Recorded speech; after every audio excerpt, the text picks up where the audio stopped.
ನಮಸ್ಕಾರ, ನೀವು ನೋಡ್ತಾ ಇದ್ದೀರಾ ತೇಜಸ್ ನ್ಯೂಸ್ ಕನ್ನಡ. ನಾನು ನಿಮ್ಮ ಸುಷ್ಮಿತಾ. ಇದು ಇವತ್ತಿನ ಹೆಡ್ಲೈನ್ಸ್. ಸಾಹಿತಿಗಳ ಜೊತೆಗೆ ಸಾಹಿತ್ಯ ಕ್ಷೇತ್ರಕ್ಕೆ ಮಠಾಧೀಶರ ಕೊಡುಗೆಯನ್ನು ಗುರುತಿಸಿ ಸುರೇಶ್ ಚನ್ನಶೆಟ್ಟಿ ಅವರು 75ರ ಪ್ರಾಯದ ಡಾಕ್ಟರ್ ಬಸವಲಿಂಗ ಪಟ್ಟದೇವರನ್ನ ಸಮ್ಮೇಳನ ಸರ್ವಾಧ್ಯಕ್ಷರನ್ನಾಗಿ ಮಾಡಿದ್ದು, ಆ ಸ್ಥಾನಕ್ಕೆ ಸೂಕ್ತ ವ್ಯಕ್ತಿ ಖ್ಯಾತ ಸಾಹಿತಿ ಪ್ರೊಫೆಸರ್ ಸಿದ್ದು ಯಾಪಲ್ ಪರವಿ.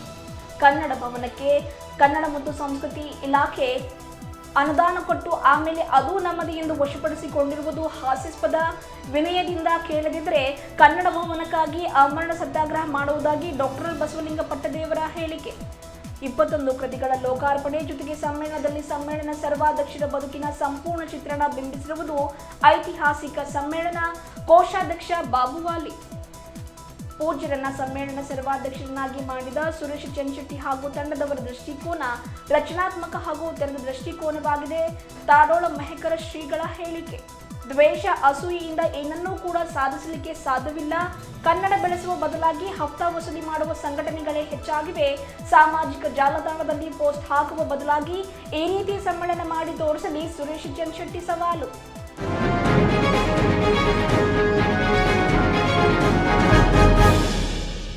ಸಾಹಿತಿಗಳ ಜೊತೆಗೆ ಸಾಹಿತ್ಯ ಕ್ಷೇತ್ರಕ್ಕೆ ಮಠಾಧೀಶರ ಕೊಡುಗೆಗಳನ್ನು ಗುರುತಿಸಿ ಗೌರವಿಸಿ ಸಮ್ಮೇಳನ ಅಧ್ಯಕ್ಷರನ್ನಾಗಿ ಮಾಡುವ ಪರಂಪರೆ ಸುರೇಶ್ ಚನ್ನಶೆಟ್ಟಿ ಅವರು ಪ್ರಾರಂಭ ಮಾಡಿದ್ದು, 75ರ ಪ್ರಾಯದ ಬಸವಲಿಂಗ ಪಟ್ಟದೇವರು ಸಮ್ಮೇಳನ ಸರ್ವಾಧ್ಯಕ್ಷ ಸ್ಥಾನಕ್ಕೆ ಸೂಕ್ತ ವ್ಯಕ್ತಿಯಾಗಿದ್ದಾರೆ ಎಂದು ಖ್ಯಾತ ಚಿಂತಕರು, ಖ್ಯಾತ ಸಾಹಿತಿಗಳು ಆಗಿರುವ ಪ್ರೊಫೆಸರ್ ಸಿದ್ದು ಯಾಪಲ್ ಪರವಿಯವರು ಮಾತನಾಡಿ ತಿಳಿಸಿದರು. ತೆಲುಗು, ಮರಾಠಿ ಭಾಷೆಯಲ್ಲಿ ಬಸವ ತತ್ವ ಪ್ರಸಾರ ಮಾಡುವುದರ ಮೂಲಕ ಆಂಧ್ರಪ್ರದೇಶ, ಮಹಾರಾಷ್ಟ್ರ, ತೆಲಂಗಾಣದಲ್ಲಿ ಲಿಂಗಾಯತರಿಗೆ ಗೌರವಿಸಲಿಕ್ಕೆ ಡಾಕ್ಟರ್ ಬಸವಲಿಂಗ ಪಟ್ಟದೇವರೇ ಮೂಲ ಕಾರಣೀಕರ್ತರು ಎಂದರು. ಹಾಗಾಗಿ ಇವತ್ತು ಮಹಾತ್ಮ ಬಸವೇಶ್ವರರು ಎಂದರೆ ಮಹಾರಾಷ್ಟ್ರದಲ್ಲಿ ಯಾರೂ ಕೂಡ ಮಾತನಾಡುವುದಿಲ್ಲ ಎಂದರು. ಕನ್ನಡ ಭವನ ಉದ್ದೇಶಿಸಿ ಮಾತನಾಡಿದ ಅವರು, ಸುರೇಶ್ ಚನ್ನಶೆಟ್ಟಿ ಕನ್ನಡ ಮತ್ತು ಸಂಸ್ಕೃತಿ ಇಲಾಖೆ ಅವರು ಕನ್ನಡ ಭವನ ನಮ್ಮ ಅಧೀನಕ್ಕೆ ಎಂದು ಬರೆದ ಒಂದು ಪತ್ರಕ್ಕೆ ತಮ್ಮ ಮನೆಯ ಆಸ್ತಿ ಕಳೆದುಕೊಂಡ ಹಾಗೆ ಭಾವುಕರಾಗಿದ್ದು, ಇದು ಸುರೇಶ್ ಚನ್ನಶೆಟ್ಟಿ ಅವರು ಅವರಿಗಾಗಿ ಒಂದು ಕನ್ನಡ ಮತ್ತು ಕನ್ನಡ ಸಾಹಿತ್ಯ ಪರಿಷತ್ತು ಪರ ಅವರಿಗಿರುವ ಪ್ರೀತಿ, ಅಭಿಮಾನ ತೋರಿಸುತ್ತದೆ ಎಂದರು. ಹಾಗಾಗಿ ಅತ್ತರೆ ಕರೆದರೆ ಯಾರೂ ಕೇಳುವುದಿಲ್ಲ, ಭಾವುಕರಾಗುವ ಬದಲು ಬಹಳ ಗಟ್ಟಿಯಾಗಿ ನಿಲ್ಲಬೇಕಾಗಿದೆ ಎಂದು ಸುರೇಶ್ ಚನ್ನಶೆಟ್ಟಿ ಅವರಿಗೆ ಸಿದ್ದು ಯಾಪಲ್ ಪರವಿಯವರು ಕಿವಿ ಮಾತು ಹೇಳಿದರು.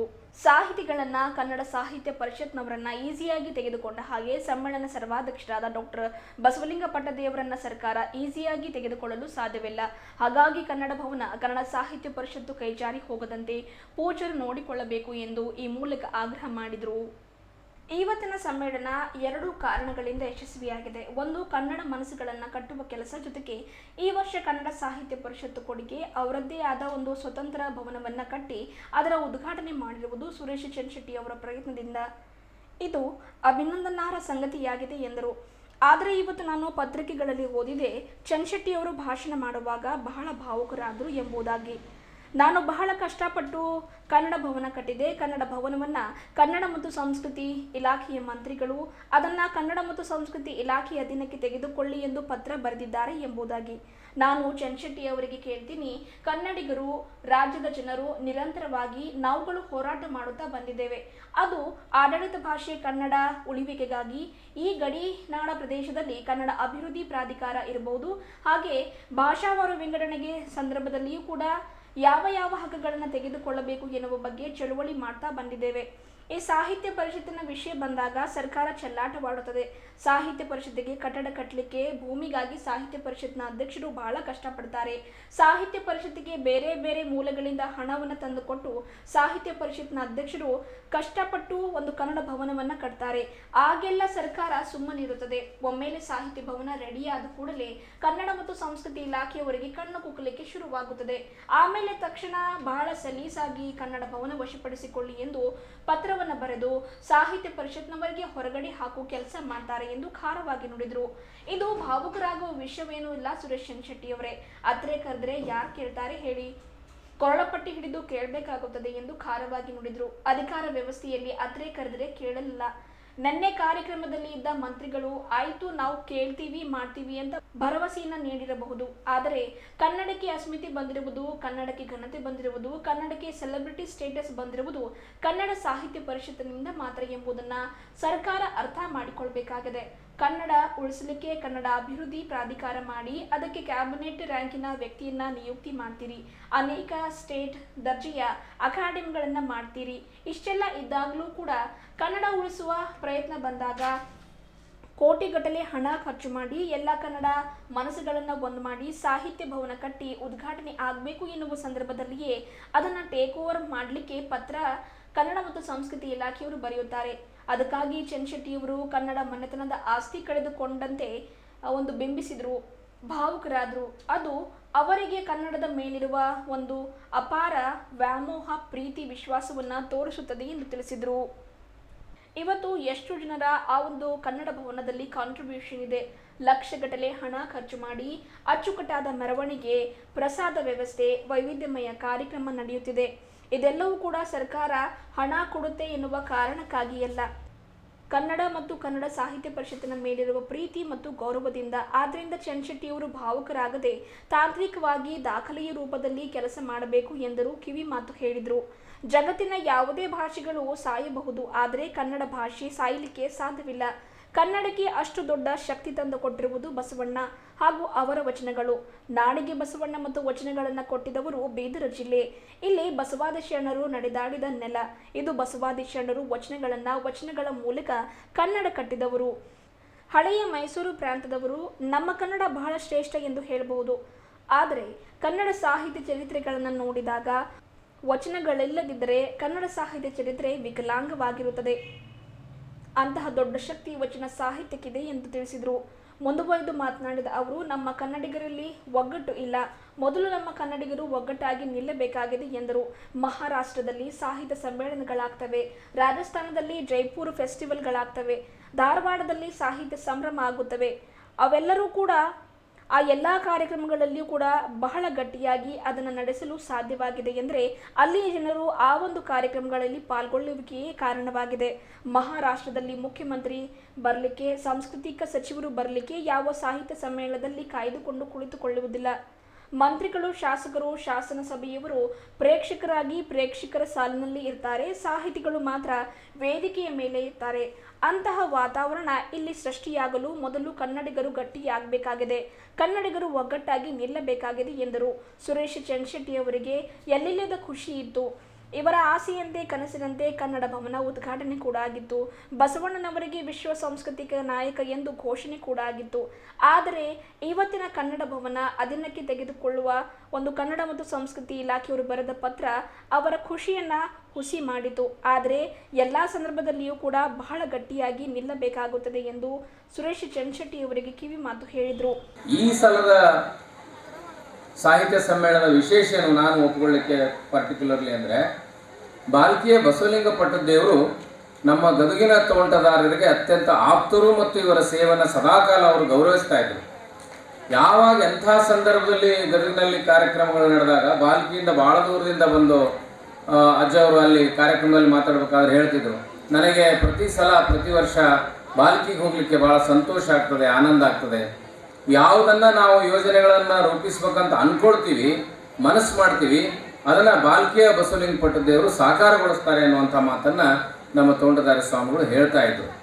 ಅಂಥ ಒಂದು ಅವಿನಾಭಾವ ಸಂಬಂಧವನ್ನು ಇಟ್ಟುಕೊಂಡು ಇಡೀ ನಾಡಿನ ಮೂಲಕ ಸಂಚರಿಸಿದ ಸಮ್ಮೇಳನಾಧ್ಯಕ್ಷರಾದ ಡಾಕ್ಟರ್ ಬಸವಲಿಂಗ ಪಟ್ಟದೇವರವರಿಗೆ ಕಳೆದ 2 ತಿಂಗಳ ಹಿಂದೆ ಹಂಪಿ ಕನ್ನಡ ವಿಶ್ವವಿದ್ಯಾಲಯ ನಾಡೋಜ ಪ್ರಶಸ್ತಿಯನ್ನು ಕೊಟ್ಟು ಗೌರವಿಸಿದ್ದು ಒಂದು ಅತ್ಯಂತ ಅಭಿಮಾನದ, ಪ್ರಾಸಂಗಿಕವಾಗಿ ಅಗತ್ಯವಾದ ಸಂಗತಿ ಇದು. ಇದರ ಜೊತೆಗೆ ಕರ್ನಾಟಕ ಸರ್ಕಾರ ಬಸವಣ್ಣನನ್ನ ನಾಡಿನ ಸಾಂಸ್ಕೃತಿಕ ನಾಯಕ ಅಂತ ಘೋಷಣೆ ಮಾಡಲಿಕ್ಕೆ ಅನೇಕರ ಶ್ರಮದ ಜೊತೆಗೆ ಬಾಲ್ಕಿಯ ಬಸವಲಿಂಗ ಪಟ್ಟದೇವರವರ ಶ್ರಮ ಕೂಡ ಭಾಳ ಮಹತ್ವದ್ದು. ಅವರು ಮಾನ್ಯ ಮುಖ್ಯಮಂತ್ರಿಗಳಿಗೆ, ಸರ್ಕಾರಕ್ಕೆ ಅನೇಕ ಸಲ ಒತ್ತಾಯವನ್ನು ತಂದು ಅದನ್ನು ಆಗು ಮಾಡಿದರು. ಅಂಥ ಒಂದು ಕಾರಣವಾದ ಬಾಲ್ಕಿಯ ಪಟ್ಟದೇವರು ಸಮ್ಮೇಳನಾಧ್ಯಕ್ಷರಾಗಿದ್ದು, ಅದರ ಅಂಗವಾಗಿ ವಿವಿಧ ಗೋಷ್ಠಿಗಳು, ಚರ್ಚೆಗಳು ನಡೆದಿದ್ದು, ಎಲ್ಲರೂ ಪಾಲ್ಗೊಂಡದ್ದು. ನಾನು ಅನೇಕ ಸೆಲೆಬ್ರಿಟಿಗಳನ್ನು ನೋಡಿದೆ. ಸಿನಿಮಾ ನಟರು, ರಾಜಕಾರಣಿಗಳು, ನೃತ್ಯಪಟುಗಳು, ಗಾಯಕರು, ಎಲ್ಲ ಕ್ಷೇತ್ರಗಳಲ್ಲಿ ಕೆಲಸ ಮಾಡಿದವ್ರಿಗೆ ಕಡೆ ಒಂದು ಗೋಲ್ ಇರುತ್ತೆ. ಸ್ಟಾರ್ ಶೋಗಳು, ಸೆಲೆಬ್ರಿಟಿಗಳಂತ ಕರಿತೀವಿ. ಎಲ್ಲರ ಆಸೆ ಏನಿರ್ತದೆ ಅಂದರೆ, ನಾನು ನಿಜವಾದ ನನಗೆ ಪ್ರಶಸ್ತಿ, ಗೌರವ, ಮನ್ನಣೆ ಸಿಗೋದು ಸಾಹಿತಿ ಆದರೆ ಸಿಗ್ತದೆ ಅನ್ನುವಂಥ ವಾತಾವರಣ ಕಳೆದ 10 ವರ್ಷಗಳಿಂದ ಸೃಷ್ಟಿಯಾಗಿದೆ. ಈಗ ನಾನು ಸಾಹಿತಿ ಅನಿಸ್ಕೋಬೇಕು, ನಾನು ಬರಹಗಾರ ಅನಿಸ್ಕೋಬೇಕು. ನೋಡಿ, ಚನ್ನಶೆಟ್ಟಿ ಅವ್ರಿಗೆ ಗೊತ್ತಿದೆ, 10 ವರ್ಷದಲ್ಲಿ ಬೀದರ್ನಲ್ಲಿ ಎಷ್ಟು ಜನ ಬರಿತಾ ಇದ್ದಾರೆ, ಎಷ್ಟು ಪುಸ್ತಕಗಳು ಬರ್ತಾ ಇದ್ದಾರೆ. ಇದು ಮೊದಲೊಂದು ಇವತ್ತೊಂದು ಪ್ರವಾಹ. ಅದರ ಗುಣಮಟ್ಟದ ಬಗ್ಗೆ ನಮ್ಮ ರಾಜೇಂದ್ರ ಯರ್ನಾಳೆ ಅವರು ಮಾತಾಡ್ತಾ ಹೇಳಿದರು.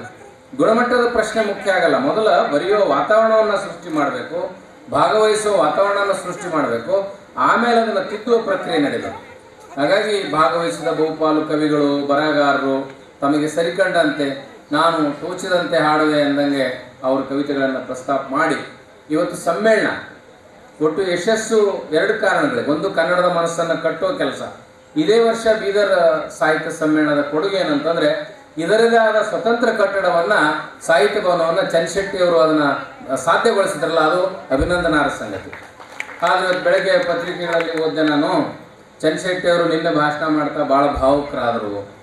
ನಾನು ಭಾಳ ಕಷ್ಟಪಟ್ಟು ಕಟ್ಟಿದ ಕನ್ನಡ ಭವನವನ್ನು ನಾಡಿನ ಕನ್ನಡ ಮತ್ತು ಸಂಸ್ಕೃತಿ ಇಲಾಖೆ ಮಂತ್ರಿಗಳು ಅದನ್ನು ಕನ್ನಡ ಮತ್ತು ಸಂಸ್ಕೃತಿ ಇಲಾಖೆಗೆ ತಗೊಂಡ್ಬಿಡ್ರಿ ಅಂತ ಪತ್ರ ಬರೆದ್ರು. ನಾನು ಚನ್ಶೆಟ್ಟಿ ಅವ್ರಿಗೆ ಹೇಳ್ತೀನಿ, ಕನ್ನಡಿಗರು, ಈ ರಾಜ್ಯದ ಜನ ನಿರಂತರ ನಾವು ಹೋರಾಟ ಮಾಡ್ತಾ ಬಂದಿದ್ದೀವಿ.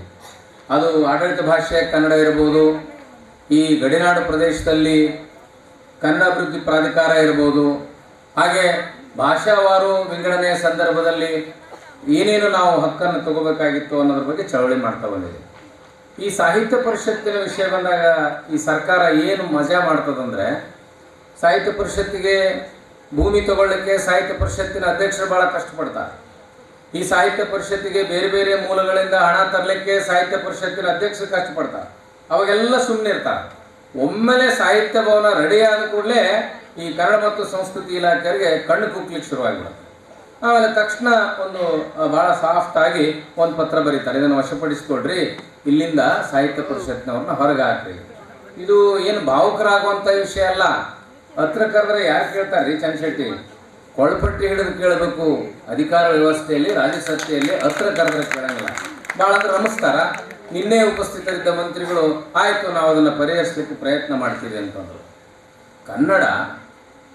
ಕನ್ನಡಕ್ಕೆ ಅಸ್ಮಿತೆ ಬಂದದ್ದು, ಕನ್ನಡಕ್ಕೆ ಒಂದು ಘನತೆ ಬಂದದ್ದು, ಕನ್ನಡಕ್ಕೆ ಒಂದು ಸೆಲೆಬ್ರಿಟಿ ಸ್ಟೇಟಸ್ ಬಂದದ್ದು ಕನ್ನಡ ಸಾಹಿತ್ಯ ಪರಿಷತ್ತಿನಿಂದ ಅನ್ನೋದನ್ನು ಸರ್ಕಾರ ಅರ್ಥ ಮಾಡ್ಕೋಬೇಕು. ಕನ್ನಡವನ್ನು ಉಳಿಸ್ಲಿಕ್ಕೆ ನೀವು ಕನ್ನಡ ಅಭಿವೃದ್ಧಿ ಪ್ರಾಧಿಕಾರ ಮಾಡಿ ಅನ್ಕೊಂಡು ಕ್ಯಾಬಿನೆಟ್ ರ್ಯಾಂಕಿನ ವ್ಯಕ್ತಿಯನ್ನು ನೇಮಕ ಮಾಡ್ತೀರಿ. ಅನೇಕ ಸ್ಟೇಟ್ ದರ್ಜೆಯ ಅಕಾಡೆಮಿಗಳದಾವು. ಇಷ್ಟೆಲ್ಲ ಇದ್ದಾಗೂ ಕೂಡ ಕನ್ನಡದ ಪ್ರಯತ್ನ ಬಂದಾಗ ಭಾಳಷ್ಟು ಕೋಟಿಗಟ್ಟಲೆ ಹಣ ಖರ್ಚು ಮಾಡಿ ಬೀದರ್ನ ಎಲ್ಲ ಕನ್ನಡದ ಮನಸ್ಸುಗಳು ಸಾಹಿತ್ಯ ಭವನ ಕಟ್ಟಿ ಇನ್ನೇನದು ಉದ್ಘಾಟನೆ ಆಗಬೇಕು ಅನ್ನೋ ಸಂದರ್ಭದಲ್ಲಿ ಅದನ್ನು ಟೇಕ್ ಓವರ್ ಮಾಡ್ಕೊಳ್ಳೋಕ್ಕೆ ಪತ್ರ ಬರೀತಾರೆ. ಅದಕ್ಕೆ ಪಾಪ ಚನ್ಶೆಟ್ಟಿ ತನ್ನ ಮನೆತನದ ಆಸ್ತಿಯನ್ನು ಕಳ್ಕೊಂಡ ಹಾಗೆ ದುಃಖಿಸಿದ್ರಲ್ಲ, ಇದೇನು ತೋರಿಸ್ತದಂದರೆ ಕನ್ನಡದ ಮೇಲಿರೋ ಅಪಾರ ವ್ಯಾಮೋಹವನ್ನು, ಪ್ರೀತಿಯನ್ನು, ವಿಶ್ವಾಸವನ್ನು ತೋರಿಸ್ತಾರೆ. ಅದಕ್ಕೆ ಚನ್ಶೆಟ್ಟಿ ಅವರು ಈಗ ಭಾಳ ಗಟ್ಟಿಯಾಗಿ, ಮುಖ್ಯವಾಗಿ ಬಾಲ್ಕಿ ಪಟ್ಟದೇವರು ಈ ಸಲ ಸಮ್ಮೇಳನ ಅಧ್ಯಕ್ಷ ಆಗಿದ್ದಾರೆ. ಎಲ್ಲರನ್ನೂ ಈಸಿ ತೊಗೊಂಡಂಗ, ಎಲ್ಲ ಸಾಹಿತಿಗಳನ್ನು ಲೈಟಾಗಿ ತೊಗೊಂಡಂಗ ಬಾಲ್ಕಿ ಪಟ್ಟದೇವರನ್ನು ಸರ್ಕಾರ ಈಸಿಯಾಗಿ ತೊಗೊಳಕ್ಕಾಗೋದಿಲ್ಲ. ಅದಕ್ಕೆ ಬಾಲ್ಕಿ ಪಟ್ಟದೇವರು ದಯವಿಟ್ಟು ಇದಕ್ಕೊಂದು ಧ್ವನಿ ಎತ್ತಿ, ನನಗದರ ತಾಂತ್ರಿಕ ತೊಂದರೆ ಗೊತ್ತಿದೆ. ನಮ್ಮದೇ ಕ್ಷೇತ್ರದ ಶಿವರಾಜ್ ತಂಗಡಿಗೆಯವರು ಕಾರಟಗಿ ಒಂದು ಸಮಾರಂಭದಲ್ಲಿ ನಾನು ಹೇಳಿದ್ದೆ, ನೋಡಿ ನಿಮ್ಮ ಸರ್ಕಾರ ಸಂಸ್ಕೃತಿ ಇಲಾಖೆ ಸಾಹಿತ್ಯ ಭವನಗಳನ್ನು ಹಿಂಗೆ ಟೇಕ್ ಓವರ್ ಮಾಡ್ಕೊಳ್ತಾ ಇದೆ, ಇದ್ರ ಬಗ್ಗೆ ಒಂದು ವಿಶೇಷ ಚರ್ಚೆಯನ್ನು ಮಾಡಿ ನೀವು ಸಾಹಿತ್ಯ ಭವನವನ್ನು ಸಾಹಿತ್ಯ ಪರಿಷತ್ತಿಗೆ ವಾಪಸ್ ಕೊಡುವಂಥ ಪ್ರಯತ್ನ ಮಾಡಿರಿ ಅಂತ. ಅದು ಹೇಳಿ ನಾನು 2 ತಿಂಗಳಾಗೆಲ್ಲ ಇವತ್ತು ಆಲ್ರೆಡಿ ನೀವು ಬೀದರ್ ಸಾಹಿತ್ಯ ಪರಿಷತ್ತಿನ ಕಟ್ಟಡವನ್ನು ವಶಪಡಿಸಿಕೊಂಡ ಸುದ್ದಿಯನ್ನು ಓದಿದಾಗ, ಕನ್ನಡ ನಾವು ಸೆಲೆಬ್ರಿಟಿಗಳಾಗ್ತೀವಿ, ಬರಹದಿಂದ ಸಂತೋಷ ಪಡ್ತೀವಿ, ಸಮ್ಮೇಳನದಲ್ಲಿ ಮೆರವಣಿಗೆ ಮಾಡಿಸ್ಕೊಳ್ತೀವಿ, ಜನರು ಎಲ್ಲ ಖುಷಿಯಿಂದ ನಮಗೆ ಒಂದು ಗೌರವವನ್ನು ಕೊಡ್ತಾರೆ, ಮನ್ನಣೆಯನ್ನು ಕೊಡ್ತಾರೆ. ಆದರೆ ಕನ್ನಡ ಮತ್ತು ಸಾಹಿತ್ಯ ಪರಿಷತ್ತಿಗೆ ಕುತ್ತು ಬಂದಾಗ ನೋಡಿ ಎಷ್ಟು ಜನರ ಕಾಂಟ್ರಿಬ್ಯೂಷನ್ ಇದೆ, ಲಕ್ಷಗಟ್ಟಲೆ ಹಣ ಖರ್ಚು ಮಾಡಲಾಗಿದೆ. ಕನ್ನಡ ಸಾಹಿತ್ಯ ಪರಿಷತ್ತಿನ ಗ್ರ್ಯಾಂಟ್ ಆದರೆ ಎಷ್ಟು ಬರುತ್ತೋ, ಯಾವಾಗ ಬರುತ್ತೋ ಅದು ದೇವ್ರಿಗೆ ಗೊತ್ತು. ಆದರೆ ಅಚ್ಚುಕಟ್ಟಾದ ಪ್ರಸಾದ ವ್ಯವಸ್ಥೆ, ಅನೇಕ ಮೆರವಣಿಗೆ, ನಾನಾ ವಿಷಯಗಳಲ್ಲಿ ಕನ್ನಡದಲ್ಲಿ ತೊಡಗಿಸ್ಲಿಕ್ಕೆ ಕಾರಣ ಸರ್ಕಾರದ ಮುಖ ನೋಡಿ ಅಲ್ಲ, ಕನ್ನಡ ಸಾಹಿತ್ಯ ಮತ್ತು ಕನ್ನಡದ ಭಾಷೆಯ ಮೇಲಿನ ಪ್ರೀತಿ ಮತ್ತು ಗೌರವದಿಂದ. ಆದ್ದರಿಂದ ಅದನ್ನು ಚನ್ಶೆಟ್ಟಿಯವರು ಭಾವುಕರಾಗದೆ, ಟೆಕ್ನಿಕಲಿ ಹೇಗಿರ್ತದೆ ಸರ್ಕಾರದಲ್ಲಿ ಅಂತಂದ್ರೆ ತಾಂತ್ರಿಕವಾಗಿ ನೀವು ಮಾಡಬೇಕು ಹೊರತಾಗಿ ಹತ್ರ ಕರೆದ್ರೆ ಯಾರು ಕೇಳಂಗಿಲ್ಲ. It should be on records, ಅದು ದಾಖಲೆಯಲ್ಲಿ ಬರಬೇಕು, ಪುನಃ ಆದೇಶ ಆಗಬೇಕು. ಒಂದು ಪತ್ರ ಬರೆದ್ರು ನಾವು ಆಮೇಲೆ ಅದು ಎಕ್ಸೆಸಿಬಲ್ ಆಗಿರುವಂಥ ವ್ಯವಸ್ಥೆಯನ್ನು ಸರ್ಕಾರ ಕಲ್ಪಿಸಿಕೊಡ್ಬೇಕು. ಅಂಥ ಒಂದು ಪ್ರಯತ್ನವನ್ನು ಮಾಡೋದ್ರ ಜೊತೆಗೆ ಇವತ್ತು ಅನೇಕ ಸಂಕಷ್ಟಗಳಲ್ಲಿ ಕರ್ನಾಟಕ ಮತ್ತು ಕನ್ನಡ ಭಾಷೆ ಇದೆ. ಆದರೆ ಜಗತ್ತಿನ ಯಾವುದೇ ಭಾಷೆಗಳು ಸಾಯ್ಬೋದು, ಕನ್ನಡ ಮಾತ್ರ ಯಾವತ್ತೂ ಸಾಯಲಿಕ್ಕೆ ಸಾಧ್ಯ ಇಲ್ಲ. ಕನ್ನಡಕ್ಕಷ್ಟು ದೊಡ್ಡ ಶಕ್ತಿಯನ್ನು ತಂದುಕೊಟ್ಟವರು ಯಾರು ಅಂದರೆ ನಮ್ಮ ಡಾಕ್ಟರ್ ಎಂ ಕಲಬುರ್ಗಿ ಅವರು ಹೇಳ್ತಿದ್ರು, ಈ ನಾಡು ಅಂದರೆ ಬಸವಣ್ಣ, ಭಾಷೆ ಅಂದರೆ ವಚನಗಳು ಅಂತ. ಆ ನಾಡಿಗೆ ಬಸವಣ್ಣನನ್ನು ವಚನಗಳನ್ನು ಕೊಟ್ಟವರು ಯಾರು? ನೀವು ಬೀದರ್ ಜಿಲ್ಲೆಯವರು. ಅದಕ್ಕೆ ನಾಡಿನಲ್ಲಿ ಎಷ್ಟು ಸಲ ನೀವು ಬೀದರಿಗೆ ಕರೆದ್ರೆ ಬರಲಿಕ್ಕೆ ಕಾರಣ ಏನಂದ್ರೆ ಇಲ್ಲಿ ಬಸವಾದಿ ಶರಣರು ನಡೆದಾಡಿದ ನೆಲ ಇದು. ಬಸವಾದಿ ಶರಣರು ವಚನಗಳ ಮೂಲಕ ಕನ್ನಡವನ್ನು ಗಟ್ಟಿಗೊಳಿಸ್ತವರು. ಇವತ್ತು ಹಳೆ ಮೈಸೂರು ಪ್ರಾಂತದವರು ನಮ್ಮ ಕನ್ನಡ ಶ್ರೇಷ್ಠ ಅನ್ಬೋದು, ಆದರೆ ಇಡೀ ಕನ್ನಡ ಸಾಹಿತ್ಯ ಚರಿತ್ರೆ ಹೆಂಗಿದೆ ಅಂದ್ರೆ ಕನ್ನಡ ಸಾಹಿತ್ಯ ಚರಿತ್ರೆ ಹೃದಯ ವಚನಗಳು. ಒಂದು ವೇಳೆ ಕನ್ನಡ ಸಾಹಿತ್ಯ ಚರಿತ್ರೆಯಿಂದ ವಚನಗಳನ್ನು ತೆಗೆದುಬಿಟ್ರೆ ಕನ್ನಡ ಸಾಹಿತ್ಯ ಚರಿತ್ರೆ ವಿಕಲಾಂಗವಾಗಿ ಹೋಗ್ಬಿಡ್ತದೆ. ಅಂಥ ಒಂದು ದೊಡ್ಡ ಶಕ್ತಿ ವಚನ ಸಾಹಿತ್ಯಕ್ಕಿದೆ. ಆ ವಚನ ವಿಶ್ವವಿದ್ಯಾಲಯನ ಮಾಡ್ತೀನಿ ಅನ್ನೋ ಉದ್ದೇಶ ಏನು ಅಂತಂದರೆ, ನಮ್ಮಲ್ಲಿ ಸಂಸ್ಕೃತ ವಿಶ್ವವಿದ್ಯಾಲಯ ಬಂದಾಗ ಸಾಹಿತ್ಯ ಪರಿಷತ್ತಾಗಲಿ ಕನ್ನಡದ ಮನಸ್ಸುಗಳಾಗಲಿ ಅಷ್ಟು ಪ್ರತಿಭಟನೆ ಮಾಡಲಿಲ್ಲ.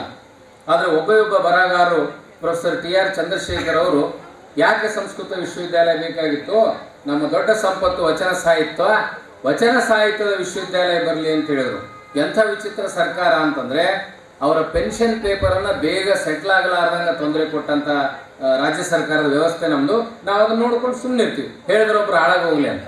ಕಾಂಟ್ರವರ್ಷಿಯಲ್ ಆಗಿ ಭಾಷಣ ಮಾಡಿದವರು ಏನಾರ ಶಿಕ್ಷೆಗಳು ಪಡಿಸ್ಲಿ, ಒಗ್ಗಟ್ಟಾಗಿ ಎದುರಿಸುವಂಥ ಕೆಲಸ ಕನ್ನಡಿಗರಲ್ಲಿ ಇಲ್ಲ. ಇಲ್ಲೇ ಮಹಾರಾಷ್ಟ್ರದಲ್ಲಿ ಸಾಹಿತ್ಯ ಸಮ್ಮೇಳನಗಳಾಗ್ತವೆ, ರಾಜಸ್ಥಾನದಲ್ಲಿ ಜೈಪುರ್ ಫೆಸ್ಟಿವಲ್ ಆಗ್ತದೆ, ಧಾರವಾಡದಲ್ಲಿ ಸಾಹಿತ್ಯ ಸಂಭ್ರಮ ಆಗ್ತಿತ್ತು. ಎಷ್ಟು ಗಟ್ಟಿಯಾಗಿ ಅದನ್ನು ನಡೆಸಲಿಕ್ಕೆ ಸಾಧ್ಯ ಆಗ್ತದಂದರೆ ಅಲ್ಲಿಯ ಜನರ ಪಾಲ್ಗೊಳ್ಳುವಿಕೆ. ಮಹಾರಾಷ್ಟ್ರದಲ್ಲಿ ಮುಖ್ಯಮಂತ್ರಿ ಬರಲಿಕ್ಕೆ, ಸಂಸ್ಕೃತಿ ಸಚಿವರು ಬರಲಿಕ್ಕೆ ಯಾವ ಸಾಹಿತ್ಯ ಸಮ್ಮೇಳನದಲ್ಲಿ 2 ತಾಸು ಕಾಯಂಗಿಲ್ಲ. ಅಲ್ಲಿ ಮಂತ್ರಿಗಳು, ಶಾಸಕರು, ಶಾಸನಸಭೆಯ ಪ್ರತಿನಿಧಿಗಳು ಆಡಿಯನ್ಸ್ನಲ್ಲಿರ್ತಾರೆ, ಪ್ರೇಕ್ಷಕರ ಸಾಲಿನಲ್ಲಿರ್ತಾರೆ, ಸಾಹಿತಿಗಳು ಮಾತ್ರ ವೇದಿಕೆಗಳ ಮೇಲಿರ್ತಾರೆ. ಅಂಥ ಒಂದು ವಾತಾವರಣ ಸೃಷ್ಟಿಯಾಗಷ್ಟು ಕನ್ನಡಿಗರು ಗಟ್ಟಿಯಾಗಬೇಕು. ಅವರ ರಾಜಕೀಯ ಇಚ್ಛಾಶಕ್ತಿಗೆ ನೀವು ನಿಮ್ಮ ಕೆಲಸನ ಅವ್ರು ನಿಮ್ಮ ಮನೆಗೆ ಬಂದು ಮಾಡಬೇಕು. ಆದ್ರೆ ಧರ್ಮಗುರುಗಳು, ಕನ್ನಡದ ಮನಸ್ಸುಗಳು, ಸಾಹಿತಿಗಳು, ರಾಜಕಾರಣಿಗಳ ಮನೆ ಬಾಗಿಲಿಗೆ ಹೋಗಿ ಪ್ರಶಸ್ತಿಗಳನ್ನು ತಗೊಳ್ಳೋದು, ಪುರಸ್ಕಾರಗಳನ್ನು ತಗೊಳ್ಳುವಂಥ ವಾತಾವರಣ ಕನ್ನಡದ ನಾಡಿನಲ್ಲಿ ಹುಟ್ಟಬಾರ್ದಾಗಿತ್ತು, ಅಂಥ ಪರಿಸ್ಥಿತಿ ಬರಬಾರ್ದಾಗಿತ್ತು. ಆದರೆ ಇವತ್ತು ಕನ್ನಡ ಸಾಹಿತ್ಯ ಪರಿಷತ್ತಿನ ಒಟ್ಟು ಆಶಯ, ಹೋರಾಟ ಈಗ ಮೊದಲೇ ನೋಡಿ ಇಷ್ಟೆಲ್ಲ ಖುಷಿಯಾಗಿತ್ತು ಚಂದ್ರಶೇಖರಿಗೆ. ನಮ್ಮ ಬಾಲ್ಕಿ ಪಟ್ಟದೇವರಿಗೆ ನಾಡೋಜ ಪ್ರಶಸ್ತಿ ಬಂತು. ಕರ್ನಾಟಕದಲ್ಲಿ ಬಹಳ ದೊಡ್ಡ ಚಳವಳಿಯನ್ನು ಮಾಡಿದ ಬಸವಾದಿ ಶರಣರಿಗೆ ಬಸವಣ್ಣ ಸಾಂಸ್ಕೃತಿಕ ನಾಯಕ ಅಂತ ಕರ್ನಾಟಕ ಸರ್ಕಾರ ಘೋಷಣೆ ಮಾಡಿತು.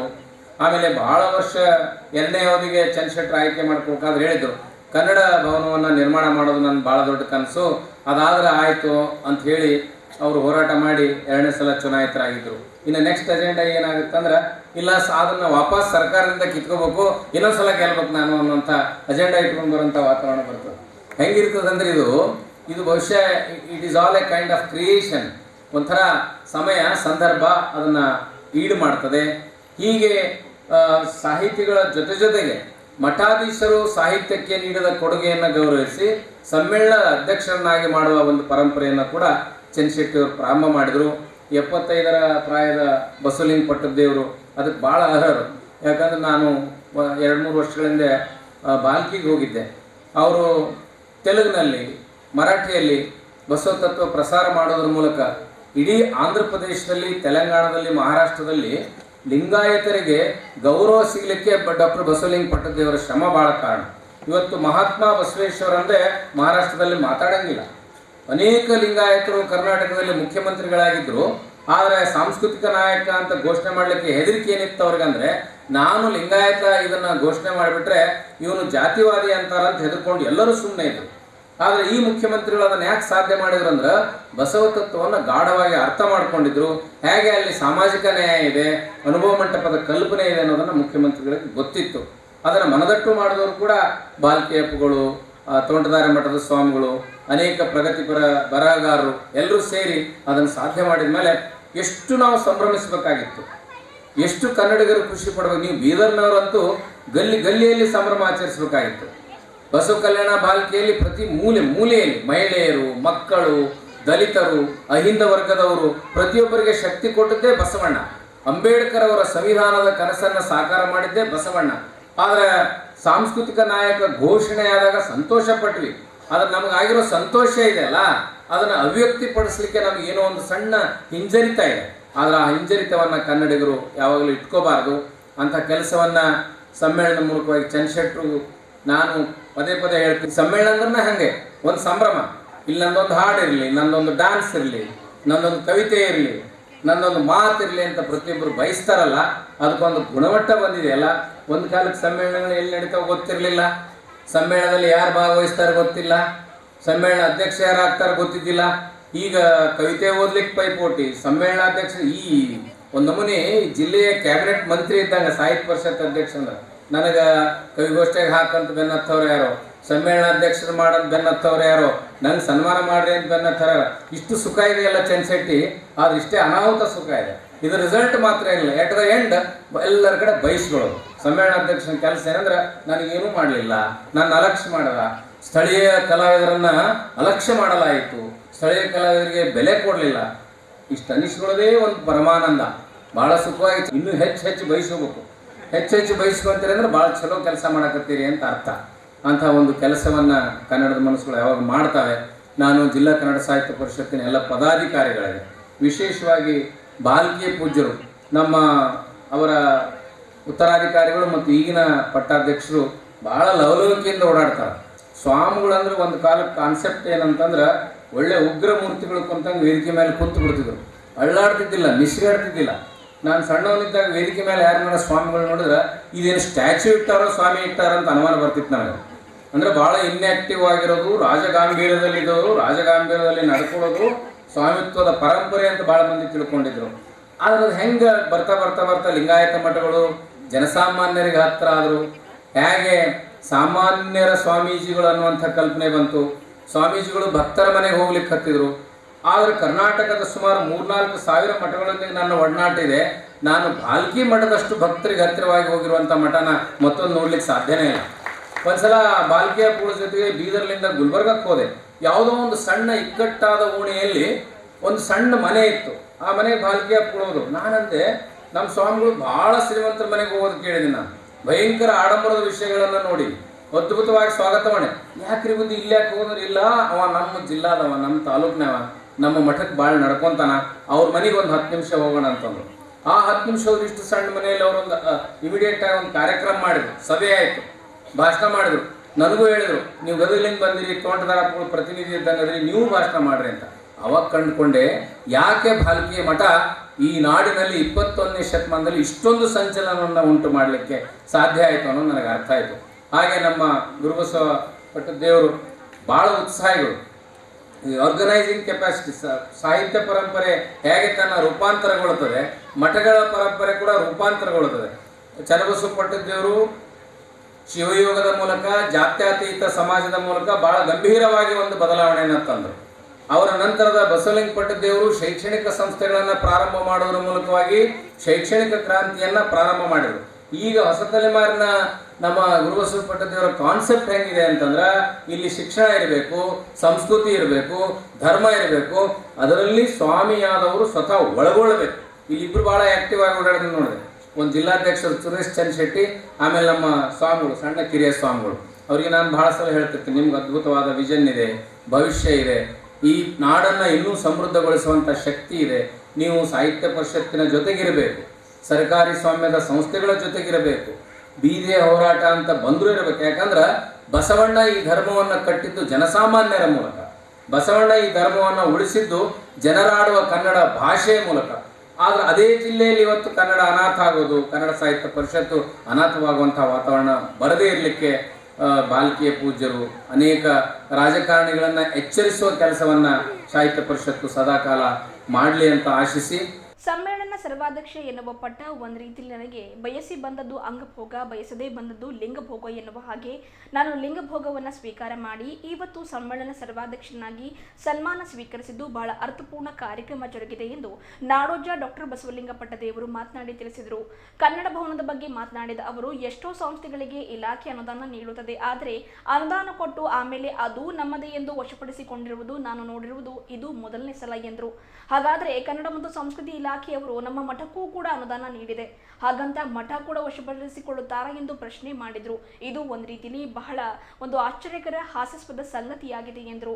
ಇದಕ್ಕೆ ಯಾರ ತೊಡಕಾಗಿದೆ ಎನ್ನುವುದು ನನಗೆ ಗೊತ್ತಿಲ್ಲ, ಆದರೆ ಕನ್ನಡ ಭವನ ಕನ್ನಡ ಸಾಹಿತ್ಯ ಪರಿಷತ್ತು ಅಧೀನದಲ್ಲಿ ಇರುವುದಕ್ಕಾಗಿ ಒಂದು ವಿನಯದಿಂದ ಭ್ರಷ್ಟಾಚಾರದಿಂದ ವಿನಂತಿ ಮಾಡಿಕೊಳ್ಳೋಣ. ಕೇಳಿದ್ರೆ ಒಳಿತು, ಇಲ್ಲವಾದಲ್ಲಿ ಕನ್ನಡ ಭವನದ ಆವರಣದಲ್ಲಿಯೇ ಅಮರಣ ಉಪವಾಸ ಸತ್ಯಾಗ್ರಹ ಮಾಡಲಿಕ್ಕೆ ನಾನು ಕೂಡ ನಿಮ್ಮೊಂದಿಗೆ ಸಿದ್ಧ. ಇದಕ್ಕೆ ಆತಂಕ ಪಡುವ ಅವಶ್ಯಕತೆ ಇಲ್ಲ ಎಂದು ಧೈರ್ಯ ತುಂಬಿದ್ರು. ಅಪರೂಪದ 2 ದಿವಸ ಕಾರ್ಯಕ್ರಮ ನಿಜಕ್ಕೂ ನನಗೊಂಥರ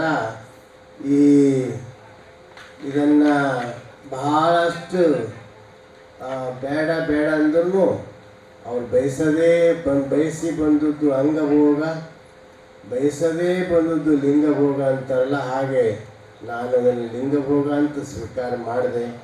ಅರ್ಥಪೂರ್ಣವಾಗಿ ನಡೀತು. ನಿನ್ನೆ ಸಾಂಸ್ಕೃತಿಕ ನಾಯಕ ಬಸವಣ್ಣ ಅನ್ನುವಂಥ ಒಂದು ವಿಷಯವನ್ನು ಎಚ್.ಜಿ. ಸಿದ್ದರಾಮಯ್ಯನವರು ಭಾಳ ಅರ್ಥಪೂರ್ಣವಾಗಿ ಮಾತನಾಡಿದರು. ಭಾಳ ಅಂದರೆ ಭಾಳ ಅರ್ಥಪೂರ್ಣವಾಗಿ ಮಾತನಾಡಿದರು. ಯಾಕಂದರೆ ಬಸವಣ್ಣ ಅವರೊಂದು ಮಾತು ಹೇಳಿದ್ರು. ಚಂದ್ರಶೇಖರ್ ಕಂಬಾರವರ ಉದಾಹರಣೆಯನ್ನು ಕೊಟ್ಟು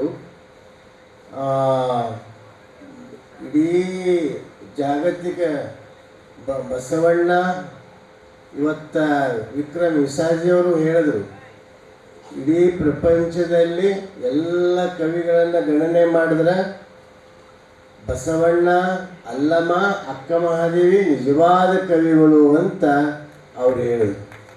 ಹೀಗೆ ಬಸವಣ್ಣನವರು ಎಲ್ಲ ರಂಗದಲ್ಲಿ ಸರ್ವತೋಮುಖ ಅಭಿವೃದ್ಧಿ ಮಾಡೋದರಲ್ಲಿ ಬಸವಣ್ಣನವರ ಪಾತ್ರ ಬಹಳ ಮಹತ್ವಪೂರ್ಣ ಅದ. ಅದಕ್ಕೆ ಈ ಎಲ್ಲರ ಈ ಸಮಾರೋಪ ನುಡಿ ಅಂದರೆ 2 ದಿವಸ ಆಗಿರುವಂಥದ್ದು ಎಲ್ಲರದ್ದು ಸಾರ ಹೇಳಬೇಕು ಅಂತ ಇರ್ತದೆ. ಸಮಯದ ಅಭಾವ ಇರುವುದರಿಂದ ನಾನು ಹೆಚ್ಚಿಗೆ ವಿಷಯ ಬೆಳೆಸಲಿಕ್ಕೆ ಹೋಗೋದಿಲ್ಲ. ಈ ಸಂದರ್ಭದಲ್ಲಿ ಒಂದು ಮಾತು ಹೇಳಿಕ್ಕೆ ಇಚ್ಛಪಡ್ತಾ ಇದ್ದೀನಿ. ಕನ್ನಡ ಸಂಸ್ಕೃತಿಯನ್ನು ಹೊಸದೇ ಕೇಳಿದ್ರೆ ಬಂತು ನಮ್ಮ ಜೀವನದಾಗ. ಎಷ್ಟೋ ಸಂಸ್ಥೆರು ಅನುದಾನ ಕೊಡ್ತಾರೆ, ಆದರೆ ಅನುದಾನ ಕೊಟ್ಟು ಇದು ನಂದೇ ಅಂತೇಳಿ ಆಕ್ರಮಣ ಮಾಡೋದು ನಾನು ಕೇಳಿದ್ದು ಇದು ಮೊದಲನೇ ಸಲ. ಇಲ್ಲಿ ನಾವು ಕನ್ನಡ ಸಂಸ್ಕೃತಿ ಇಲಾಖೆ ಕಡೆಯಿಂದ ಅನುದಾನ ತಗೊಂಡು ನಮ್ಮದೇ ಅಂತಂದ್ರೆ ಈಗ ನಮ್ಮ ಮಠನೇ ಬಿಟ್ಕೊಡ್ಬೇಕಾಯ್ತು. ಇದು ಎಷ್ಟು ಹಾಸ್ಯಾಸ್ಪದ ಅನಿಸ್ತದೆ. ಆದರೆ ಕಾನೂನು ತೊಡಕು ಏನಿದೆಯೋ ಅದು ನಮಗೆ ಗೊತ್ತಿಲ್ಲ.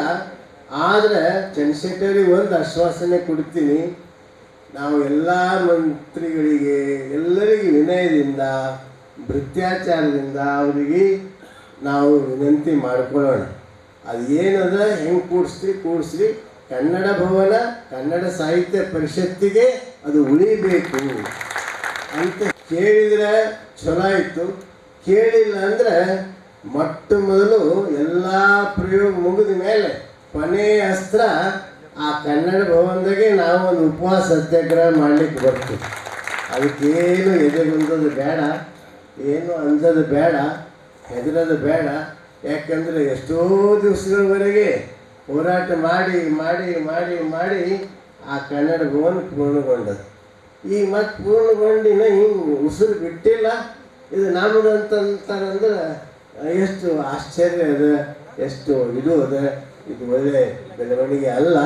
ಸಂಬಂಧಪಟ್ಟಂಥ ಉಸ್ತುವಾರಿ ಮಂತ್ರಿ ಭೇಟಿಯಾಗೋಣ, ಎಲ್ಲರಿಗೂ ಭೇಟಿಯಾಗೋಣ. ಆ ಮಾತನ್ನು ಆ ಸಂದರ್ಭದಲ್ಲಿ ಹೇಳಿ ಶರಣರು ನಮಗೆ ಕಲಿಸೇ ಕೊಟ್ಟಾರೆ. ಎಡದ ಕೈಯಲ್ಲಿ ಹಾಲು ಬಟ್ಟಲು, ಬಲದ ಕೈಯಲ್ಲಿ ಓಜುಗಟ್ಟಿಗೆ, ಯಾವಾಗ ಬಂದಿಯೇನೋ ಬಡಿದು ಹಾಲು ಕುಡಿಸುವ ತಂದೆ ಅಂತ ಭೃತ್ಯಾಚಾರದಿಂದ ಕೇಳೋದು. ಕೊನೆಗೆ ಗಣಾಚಾರ ನಾವು ಇದ್ದೇವೆ, ನಾನೇ ಮುಂದೆ ಆಗ್ತೀನಿ, ನೀವೆಲ್ಲ ನಾನು ಹಿಂದಿರಟ್ರಿ ಅಂತ ಈ ಸಂದರ್ಭದಲ್ಲಿ ಹೇಳಿ ಇವತ್ತ ನಿಜಕ್ಕೂ ಅರ್ಥಪೂರ್ಣವಾದಂಥ ಕಾರ್ಯಕ್ರಮವನ್ನು ಎರಡು ದಿವಸ ಭಾಳ ಯಶಸ್ವಿಯಾಗಿ ನಡೀತು. ಮುಂಜಾನೆ ನಿನ್ನೆ ಕವಿಗೋಷ್ಠಿಗಳು, ಸಾಂಸ್ಕೃತಿಕ ಸಂಜೆ ಭಾಳ ಅರ್ಥಪೂರ್ಣವಾಗಿ ಭಾಳ ಜನ ನಮ್ಮ ಮುಂದೆ ನಿನ್ನಿನ ಕಾರ್ಯಕ್ರಮಗಳು, ರಾತ್ರಿ ಕಾರ್ಯಕ್ರಮ, ನೃತ್ಯ, ಅದು ರೂಪಕ ಎಲ್ಲನೂ ಭಾಳ ಅರ್ಥಪೂರ್ಣವಾಗಿ ನಡೀತು ಅಂತ ನನ್ನ ಮುಂದೆ ಅನೇಕರು ಅಭಿಪ್ರಾಯವನ್ನು ವ್ಯಕ್ತ ಮಾಡಿದ್ದಾರೆ. ಇವತ್ತು ಮುಂಜಾನೆ ಕವಿಗೋಷ್ಠಿನೂ ಅಷ್ಟೇ ಚೆಂದಾಗಿ ನಡೀತು.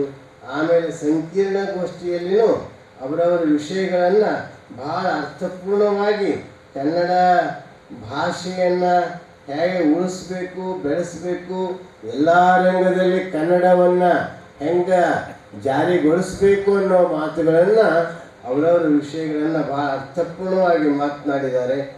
ಮತ್ತು ಅಷ್ಟೇ ಅಲ್ಲ, ಈ ಸಮಕಾಲೀನ ಕನ್ನಡ ಮತ್ತು ಸವಾಲು ಸಾಧ್ಯತೆಗಳು ಅನ್ನುವಂಥ ಗೋಷ್ಠಿನೂ ಭಾಳ ಅರ್ಥಪೂರ್ಣವಾಗಿ ನಮ್ಮ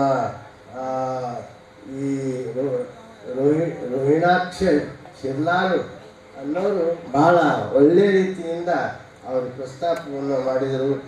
ಮತ್ತು ಅದೇ ರೀತಿಯಾಗಿ ಈ ವಿಶೇಷ ಉಪನ್ಯಾಸಗೋಷ್ಠಿ ಬಗ್ಗೆ ನಮ್ಮ KS ಸಿಂಧು ಅವರು ಭಾಳ ಒಳ್ಳೆಯ ರೀತಿಯಿಂದ ಅವರು ಮಾತನಾಡಿದರು. ಇವತ್ತು ಕೊನೆಗೆ ಅದಕ್ಕೆ ಕಳಸ ಇಟ್ಟಂಗೆ ಪರಮ ಪೂಜ್ಯರು ನಮ್ಮ ಸಿದ್ದು ಯಾಪಲ್ ಪರವಿಯವರು, ಅದರ ನಂತರ ಸಮಾರೋಪ ನೇತೃತ್ವ ನುಡಿಗಳಾಡಿರುವಂಥ ಮೆಹಕರದ ಪರಮ ಪೂಜ್ಯರು ಬಹಳ ಅರ್ಥಪೂರ್ಣವಾಗಿ ಮಾತನಾಡಿದರು. ಅವ್ರ ಅದಕ್ಕೆ ಅವರಿಗೂ ನಾನು ಹೃತ್ಪೂರ್ವಕವಾದಂಥ ಭಕ್ತಿಪೂರ್ವಕ ಪ್ರಣಾಮವನ್ನು ಹೇಳ್ತಾ ಇದ್ದೀನಿ. ನಮಗೆಲ್ಲರೂ ನೀವೆಲ್ಲರೂ ತಂದು ಕೊಟ್ಟಿದ್ರಿ. ಸಮ್ಮೇಳನದ ಅಧ್ಯಕ್ಷತೆಯನ್ನು ನಮ್ಗೆ ಕೊಟ್ಟಿದ್ರಿ. ಅದನ್ನು ನಾನು ಎಷ್ಟರ ಮಟ್ಟಿಗೆ ಅದಕ್ಕೆ ಯೋಗ್ಯನೋ ಗೊತ್ತಿಲ್ಲ. ಆದರೆ ಆ ಕನ್ನಡ ತಾಯಿಯ ಸೇವೆಯನ್ನು ನಾನು ಉಸಿರುವವರೆಗೂ ಬಸವಣ್ಣ, ಕನ್ನಡ ಇವೆರಡೂ ನನ್ನ ಉಸಿರು ಅಂತ ನಾನು ಬದುಕಿರುವವರೆಗೆ, ಉಸಿರಿರುವವರೆಗೆ ನಾನು ಅದನ್ನು ಸೇವೆ ಮಾಡ್ತೀನಿ ಅಂತ ಈ ಸಂದರ್ಭದಲ್ಲಿ ಹೇಳಿ, ಮತ್ತೊಮ್ಮೆ ಎಲ್ಲ ಇವತ್ತು ಸುರೇಶ್ ಚಂದ್ರಶೆಟ್ಟಿಯವರು ಅವರೆಲ್ಲ ಬಳಗಕ್ಕೂ ಭಾಳ ಅದು ಏನು ಕಡಿಮೆ ಇದ್ದರೆ ಹೇಳೋಕ್ಕಾಗಲ್ಲ. ಎಲ್ಲ ವಿಭಾಗದಲ್ಲಿ ಭಾಳ ಒಳ್ಳೆ ರೀತಿಯಿಂದ ವ್ಯವಸ್ಥೆ, ಅಚ್ಚುಕಟ್ಟಾದಂಥ ಎಲ್ಲ ವ್ಯವಸ್ಥೆ ಎಲ್ಲನೂ ಮಾಡಿದ್ದಾರೆ. ಅವರೆಲ್ಲರಿಗೂ ನಾವು ಮತ್ತೊಮ್ಮೆ ಹೃತ್ಪೂರ್ವಕ ಧನ್ಯವಾದಗಳನ್ನು ಹೇಳಿ, ನಮ್ಮವರೇ ಆಗಿರುವಂಥ ಸಿದ್ದು ಯಾಪಲ್ ಪರವಿಯವರು ಅವ್ರು ಇಡೀ ರಾಜ್ಯಾದ್ಯಂತ ಯಾಪಲ್ ಪರವಿ ಮಾತುಗಳಂತಂದ್ರೆ ಅಷ್ಟು ಖ್ಯಾತಿ ಪಡೆದಂಥವು. ಅದಕ್ಕೆ ನಮ್ಮ ಜಿಲ್ಲೆಗೆ ಈಗ ಅವ್ರು ಚಿರಪರಿಚಿತರಾಗಿದ್ದಾರೆ. ಅಂಥವರಿಗೂ ಮತ್ತು ಇದೆಲ್ಲರಿಗೂ ನಾನು ಹೃತ್ಪೂರ್ವಕವಾದಂಥ ಶರಣಾರ್ಥಿಗಳನ್ನು ಹೇಳಿ ನನ್ನ ಸಮಾರೋಪ. 21ನೇ ಜಿಲ್ಲಾ ಕನ್ನಡ ಸಾಹಿತ್ಯ ಸಮ್ಮೇಳನದಲ್ಲಿ 21 ಕೃತಿಗಳ ಬಿಡುಗಡೆಯಾಗಿದ್ದು, ವಿಶೇಷವಾಗಿ ಇದೊಂದು ಐತಿಹಾಸಿಕ ಸಮ್ಮೇಳನ ನಾಡೋಜ ಡಾಕ್ಟರ್ ಬಸವಲಿಂಗ ಪಟ್ಟದೇವರ ಸರ್ವಾಧ್ಯಕ್ಷತೆಯಲ್ಲಿ ನಡೆದಿದೆ ಎಂದು ಸಮ್ಮೇಳನ ಕೋಶಾಧ್ಯಕ್ಷರಾದ ಬಾಬುವಾಲಿ ಅವರು ಕಾರ್ಯಕ್ರಮ ಉದ್ದೇಶಿಸಿ ಮಾತನಾಡಿ ತಿಳಿಸಿದರು. ಸಮ್ಮೇಳನ ಸರ್ವಾಧ್ಯಕ್ಷರ ನುಡಿಯ ಪುಸ್ತಕ ಮಾತ್ರ ಎಲ್ಲಾ ಸಾಹಿತ್ಯ ಸಮ್ಮೇಳನಗಳಲ್ಲಿ ಹೊರ ಬರ್ತಾ ಇತ್ತು. ಆದರೆ ಈ ಬಾರಿಯ ಒಂದು 21ನೇ ಜಿಲ್ಲಾ ಕನ್ನಡ ಸಾಹಿತ್ಯ ಸಮ್ಮೇಳನದಲ್ಲಿ ಸಮ್ಮೇಳನ ಸರ್ವಾಧ್ಯಕ್ಷರ ಬದುಕಿನ ಸಂಪೂರ್ಣ ಚಿತ್ರಣ ಬಿಂಬಿಸುವ ಸಾಹಿತ್ಯ ಸಮ್ಮೇಳನ ಇದಾಗಿದೆ ಎಂದು ಬಣ್ಣಿಸಿದರು. ನಾಡಿನಲ್ಲಿ ಕನ್ನಡಕ್ಕೆ, ಕನ್ನಡಿಗರಿಗೆ ಯಾವುದಕ್ಕೂ ಕೂಡ ಅನ್ಯಾಯವಾಗದಂತೆ ಹೊರಗಡೆ ಉರ್ದು ಬೋರ್ಡನ್ನು ಹಾಕಿ ಕನ್ನಡ ಕಟ್ಟಿದ ಡಾಕ್ಟರ್ ಚನ್ನಬಸವ ಪಟ್ಟದೇವರ ಅಖಂಡ ಆಶೀರ್ವಾದ, ಡಾಕ್ಟರ್ ಬಸವಲಿಂಗ ಪಟ್ಟದೇವರು ಇರುವ ಈ ನೆಲದಲ್ಲಿ ಕನ್ನಡಕ್ಕೆ, ಕನ್ನಡ ಸಾಹಿತ್ಯ ಪರಿಷತ್ತಿಗೆ ಬಡತನ ಬರುವುದಿಲ್ಲ ಎಂದರು. ಹಾಗೂ ಕನ್ನಡ ಭವನ ಹೋರಾಟ ಮುಂದಿನ ಚುನಾವಣೆಗೆ ಮುಂದುವರಿಸದೆ ಕನ್ನಡ ಭವನ ಹೋರಾಟಕ್ಕೆ ಪೂಜ್ಯರು, ಕನ್ನಡ ಅಭಿಮಾನಿಗಳು, ಕನ್ನಡ ಪರ ಸಂಘಟನೆಯವರು ಎಲ್ಲಾ ರೀತಿಯಿಂದಲೂ ಕೂಡ ಸಿದ್ಧರಿದ್ದೇವೆ ಎಂದು ಇದೇ ವೇಳೆ ಮಾತನಾಡಿ ಭರವಸೆಯನ್ನು ವ್ಯಕ್ತಪಡಿಸಿದರು. ಸಾಹಿತ್ಯ ಸಮ್ಮೇಳನ ನಿನ್ನೆ ಬೆಳಗ್ಗೆ ಐತಿಹಾಸಿಕವಾಗಿ ಪರಮ ಪೂಜ್ಯರ ಭವ್ಯ ಮೆರವಣಿಗೆಯೊಂದಿಗೆ ಪ್ರಾರಂಭವಾಗಿ ಹೊಸ ಇತಿಹಾಸ ಮತ್ತು ಪರಂಪರೆಗೆ ಈ ಸಾಹಿತ್ಯ ಪರಿಷತ್ತು ಈ ಸಮಾರಂಭ ನಾಂದಿಯಾಗಿದೆ ಅಂತೇಳಿ ನಾನು ಈ ಸಂದರ್ಭದಲ್ಲಿ ಭಾವಿಸಿ ಬಯಸ್ತೀನಿ. ಅದೇ ರೀತಿ ಈ 21ನೇ ಕನ್ನಡ ಸಾಹಿತ್ಯ ಸಮ್ಮೇಳನದಲ್ಲಿ ವಿಶೇಷವಾಗಿ ಅರ್ಥಪೂರ್ಣವಾಗಿ 21 ಕೃತಿಗಳ ಬಿಡುಗಡೆಯಾಗಿದ್ದು ಐತಿಹಾಸಿಕ ಸಾಹಿತ್ಯ ಸಮ್ಮೇಳನ ಇದು ಪರಮ ಪೂಜ್ಯರ ಅಧ್ಯಕ್ಷತೆಯಲ್ಲಾಗಿದ್ದು, ಇವತ್ತು ಸರ್ವಾಧ್ಯಕ್ಷರ ಅಧ್ಯಕ್ಷೆಯ ನುಡಿಯ ಪುಸ್ತಕಗಳು ಮಾತ್ರ ಎಲ್ಲ ಸಾಹಿತ್ಯ ಸಮ್ಮೇಳನಗಳು ಬರ್ತವೆ. ಆದರೆ ಈ 21ನೇ ಸಾಹಿತ್ಯ ಸಮ್ಮೇಳನದಲ್ಲಿ ಅವರ ಬದುಕಿನ ಸಮಗ್ರ ಚಿತ್ರಣವನ್ನು ಬಿಂಬಿಸ್ತಕ್ಕಂತಹ ಸಾಹಿತ್ಯ ಸಮ್ಮೇಳನ ಇದು ರಾಜ್ಯದ ಮೊದಲನೇ ಸಾಹಿತ್ಯ ಸಮ್ಮೇಳನ ಅಂತೇಳಿ ಸಂದರ್ಭದಲ್ಲಿ ನಾನು ಹೇಳಬಯಸ್ತೇನೆ. ಅದೇ ರೀತಿ ಚಿತ್ರಸಂತೆ, ಕಲಾವಿದರಿಗೆ ಪ್ರೋತ್ಸಾಹ ನೀಡುವುದು ಇತ್ಯಾದಿಗಳು ಜೊತೆಯಲ್ಲಿ ವಿಶೇಷ ಉಪನ್ಯಾಸಗಳು ಸಹಿತ ಈ ಸಂದರ್ಭದಲ್ಲಿ ನಡೀತಾ ಬಂದು ಕನ್ನಡ ಜಾಗೃತಿ ಮೂಡಿಸ್ತಕ್ಕಂತಹ ಹಲವಷ್ಟು ವಿಷಯಗಳು ಈ ಸಾಹಿತ್ಯ ಸಮ್ಮೇಳನದಲ್ಲಿ ನಡೆದಿವೆ. ಮತ್ತೊಂದು ವಿಶೇಷತೆ ಏನೆಂದರೆ ಈ ಸಾಹಿತ್ಯ ಸಮ್ಮೇಳನದಲ್ಲಿ 118 ಕವಿಗಳಿಗೆ ಭಾಗವಹಿಸಲು ಅನುಕೂಲ ಮಾಡಿಕೊಟ್ಟಂಥ ಇದು 21ನೇ ಸಾಹಿತ್ಯ ಸಮ್ಮೇಳನ. 118 ಕವಿಗಳು ಈ ಸಾಹಿತ್ಯ ಸಮ್ಮೇಳನದಲ್ಲಿ ಭಾಗವಹಿಸಿದರು. ಅದೇ ರೀತಿ ನಮಗೆ ಬಿಟ್ಟರು ನಿಮಗೆ ಬಿಟ್ಟರು ಅಂತ ಯಾರ್ಯಾರು ಅಂತ ಇದ್ರಿ ಅನ್ಕೋತಾ ಇದ್ರಿ. ಯಾಪಲ್ ಪರಿವಾರ ಹೇಳಿದಾಗ ಆ ಸುರೇಶ್ ಚಂದ್ರಶೆಟ್ಟಿ ಅವ್ರಿಗೆ ಬೈತಾ ಇರ್ತೀರಿ. ಆ ಇನ್ವಿಟೇಷನ್ ಕಾರ್ಡ್ನಾಗ ಲೆಕ್ಕ ಮಾಡಿ ನನ್ನ ಶಿವಶಂಕರ್ ಟೋಕ್ರೆ ತಂದು ಕೊಟ್ಟರು ಎಷ್ಟು ಹೆಸರವ ಅಂತೇಳಿ 636 ಹೆಸರುಗಳ ಇನ್ವಿಟೇಷನ್ ಕಾರ್ಡ್ನಾಗ ಅವ. ಯಾವ್ದಾರ ಗಿನ್ನಿಸ್ ರೆಕಾರ್ಡ್ ಇತ್ತು ಅಂದ್ರೆ ಬರಿಬೋದು. ಅದಕ್ಕೆ 636 ಹೆಸರುಗಳು ಇನ್ವಿಟೇಷನ್ ಕಾರ್ಡ್ನಲ್ಲಿ. ಆ ಸುರೇಶ್ ಚಂದ್ರಶೆಟ್ಟಿ ಯಾವಾಗ ಬಂದ ನಾ ಆಟೋಗ್ರಾಫ್ ಕೊಡೋಪ್ಪ ನಿಂದ ಕೇಳ್ತಾ ಇರ್ತೀನಿ. ಮತ್ತೊಂದು ಸಲ ಕೇಳಬೇಕಾಗಿದೆ. 40 ಪೇಜಿನ ಕಾಪಿ ಇದ್ದಂಗೆ ಇರ್ತದೆ ಇನ್ವಿಟೇಷನ್ ಕಾರ್ಡ್. ನಾನು ನಿಜವಾಗಿ ನೋಟ್ ಮಾಡ್ಕೊಂಡೀನಿ. ಶಿವಶಂಕರ್ ಟೋಕ್ರೆ ಬರೆದು ಕೊಟ್ಟಾರ ನನಗೆ. 636 ಹೆಸರುಗಳು ಆ ಇನ್ವಿಟೇಷನ್ ಕಾರ್ಡ್ನಾಗವ. ಇನ್ನೂ ಅಷ್ಟು ಆದ್ರೂ ನಂದು ಬಿಟ್ಟಿರಿ, ನಿಂದು ಬಿಟ್ಟಿರಿ, ನನಗೆ ಕರೆದಿಲ್ಲ, ನಿನಗೆ ಕರೆದ ಅಂತಾರೆ. ಮುಂದಿನ ಸಲ 1000 ಆಗಲಕ್ಕ ಎಲ್ಲರೂ ಕರೀಬೇಕು ಅನ್ಸುತ್ತೆ. ಅದೇ ರೀತಿ ಮೊದಲನೇ ಸಲ ಆರೋಗ್ಯ ಶಿಬಿರ, ಪುಸ್ತಕ ಶಿಬಿರ ಇತ್ಯಾದಿಗಳು ಈ ಸಮಾರಂಭದಲ್ಲಿ ನಡೆದಿದೆ. ನಾವು ಪತ್ರಕರ್ತರು ಮತ್ತು ರಾಜಕಾರಣಿ ಜೊತೆಗೆ ಧಾರ್ಮಿಕ ಸಂಘಟನೆಗಳು ಹೊಂದಿಕೊಂಡಿದ್ದಕ್ಕೋಸ್ಕರ ಇವತ್ತು ಹಿಂದಿನ ಸಮ್ಮೇಳನಗಳು ಬಹಳಷ್ಟು ಸಮ್ಮೇಳನಗಳಾಗಿರ್ಬೋದು. ಇವತ್ತು ನಿಜಕ್ಕೂ ಯಾಪಲ್ ಪರಿವಾರ ಭಾಷಣ ಮನಸ್ಸು ಮುಟ್ಟಂಗಿತ್ತು. ಇಂಥ ಒಂದಿದ್ದು ನಿಜ ಅದ. ಈ ನಾಡಿನ ಕನ್ನಡಿಗರಿಗೆ ಎದಕ್ಕೂ ಅನ್ಯಾಯ ಆದಾಗ ಹೊರಗಡೆ ಉರ್ದು ಬೋರ್ಡ್ ಹಾಕಿ ಕನ್ನಡ ಕಲಿಸಿದಂಥ ಚನ್ನಬಸವ ಪಟ್ಟದೇವರ ಅಖಂಡ ಆಶೀರ್ವಾದ, ಬಸವಲಿಂಗ ಪಟ್ಟದೇವರ ಇರ್ತಕ್ಕಂಥ ಈ ನಾಡು ಯಾವತ್ತೂ ಕನ್ನಡಕ್ಕೆ ಬಡತನ ಬರಲ್ಲ ಅಂಥೇಳಿ ಈ ನಾಡಿನ ಜನತೆಗೆ ನಾವು ಎದೆ ಮುಟ್ಟಿ ಹೇಳ್ತಕ್ಕಂಥ ಕೆಲಸ ನಾವು ಮಾಡ್ತೀವಿ ಅಂತೇಳಿ 10 ಪೇಪರ್ ಪರಿವಾರ ನಿಮ್ಗೆ ಹೇಳ್ತೀವಿ. ಇದು ಕನ್ನಡ ಕುಣಿದಾಡ್ತಾ ಇರ್ತದೆ. ನಿಮ್ಮಲ್ಲಿಂದೆಲ್ಲ ಕನ್ನಡ ಪುಸ್ತಕ ಕನ್ನಡದ, ನಮ್ಮಲ್ಲಿನೆಲ್ಲ ಕನ್ನಡ ವಚನ ಸಾಹಿತ್ಯದು, ಬಸವಣ್ಣಂದು ಮತ್ತು ಚನ್ನಬಸವ ಪಟ್ಟದೇವರು ಬಿತ್ತಿದಂಥ ಕನ್ನಡ ಅದ ಅಂತೇಳಿ ಈ ಸಂದರ್ಭದಲ್ಲಿ ಹೇಳ್ತೀನಿ. ಯಾಕಂದ್ರೆ ನಾವು ಕನ್ನಡ ಉಳಿಸೋದು ಭಾಳ ಕಷ್ಟ. ಒಂದು ಕಡೆ ತೆಲುಗುಲಿಂದ ಉಳಿಸ್ಕೋಬೇಕು, ಒಂದು ಕಡೆ ಮರಾಠಿಲಿಂದ ಉಳಿಸ್ಕೋಬೇಕು, ಮತ್ತೊಂದು ಕಡೆ ಉರ್ದುಲಿಂದ ಉಳಿಸ್ಕೋಬೇಕು. ಅದರ ಮಧ್ಯೆ ನಮ್ಮ ಕನ್ನಡ ಏನದ ಆ ಕನ್ನಡ ಭಾಳ ಗಟ್ಟಿ ಕನ್ನಡ ಅದ ಅಂತೇಳಿ ಈ ಸಂದರ್ಭದಲ್ಲಿ ಹೇಳ್ತಾ, ಇವತ್ತು ಈ ಸಂದರ್ಭದಲ್ಲಿ 21ನೇ ಕನ್ನಡ ಸಾಹಿತ್ಯ ಸಮ್ಮೇಳನದ ಸರ್ವಾಧ್ಯಕ್ಷರಾಗಿಂಥ ಪಟ್ಟದೇವರು ಇವತ್ತು ನಾನು ಭಾಳ ತಡ ಮಾಡಿ ನಾನು ಬೇರೆ ಇಲ್ಲಿ ಓಡಾಡ್ತಾ ಸಂದರ್ಭದಲ್ಲಿ ಆ ನಿರ್ಣಯವನ್ನು ಮಂಡಿಸ್ತಕ್ಕಂಥ ಸಂದರ್ಭದಲ್ಲಿ ನಾನು ಒಂದೇ ಹೇಳಿದೆ. ಯಾಕಂದ್ರೆ ಆ ನಿರ್ಣಯ ಮಂಡಿಸ್ತಕ್ಕಂಥದ್ದು ಅಗತ್ಯ ಅದಂದ್ರೆ ಇವತ್ತು ಕಾಶಿ ವಿಶ್ವನಾಥನ ಮಂದಿರ ಜೀರ್ಣೋದ್ಧಾರ ಆಯಿತು. ಅಲ್ಲಿ ಅಹಲ್ಯಾಬಾಯಿ ಹೋಳ್ಕರ್ ಮೂರ್ತಿಗೆ ಪ್ರಧಾನಮಂತ್ರಿ ಮೊದಲು ಪೂಜೆ ಮಾಡಿ ಅದು ಅವರು ಇದ್ದಾಗ ಜೀರ್ಣೋದ್ಧಾರ ಆಗಿದೆ ಅಂತ ಹೇಳಿ ಆ ಮೂರ್ತಿ ಕೂಡಿಸಿ ಅದಕ್ಕೆ ಪೂಜೆ ಮಾಡಿ ಕಾಶಿ ವಿಶ್ವನಾಥನ ದೇವಸ್ಥಾನಕ್ಕೆ ಹೋಗ್ತಾರೆ. ಯಾಕೆ ನೂತನ ಅನುಭವ ಮಂಟಪ ನಿರ್ಮಿಸಿದಂಥ ಚನ್ನಬಸವ ಪಟ್ಟದೇವರ ಮೂರ್ತಿ ಆ ಪರಿಸರದಲ್ಲಿ ಆಗಬೇಕು ಅಂತೇಳಿ ಇದನ್ನ ಮೊದಲನೇ ಸಲ ಎಲ್ಲರ ಸಾಹಿತ್ಯ ಸಮ್ಮೇಳನದ ಬೇಡಿಕೆ ಮಾಡ್ತಾ ಇಲ್ಲ. ಇದನ್ನ ಹಿಂದಿನ ಅಲ್ಲಿ ಅಧ್ಯಕ್ಷರಾಗಿರ್ತಕ್ಕಂಥ ಬಸವರಾಜ ಪಾಟೀಲ್ ಸೇಡಂ ಅವರಿಗೆ ನಾ ಇದು ಪದೇ ಪದೇ ಹೇಳ್ತಿದ್ದ.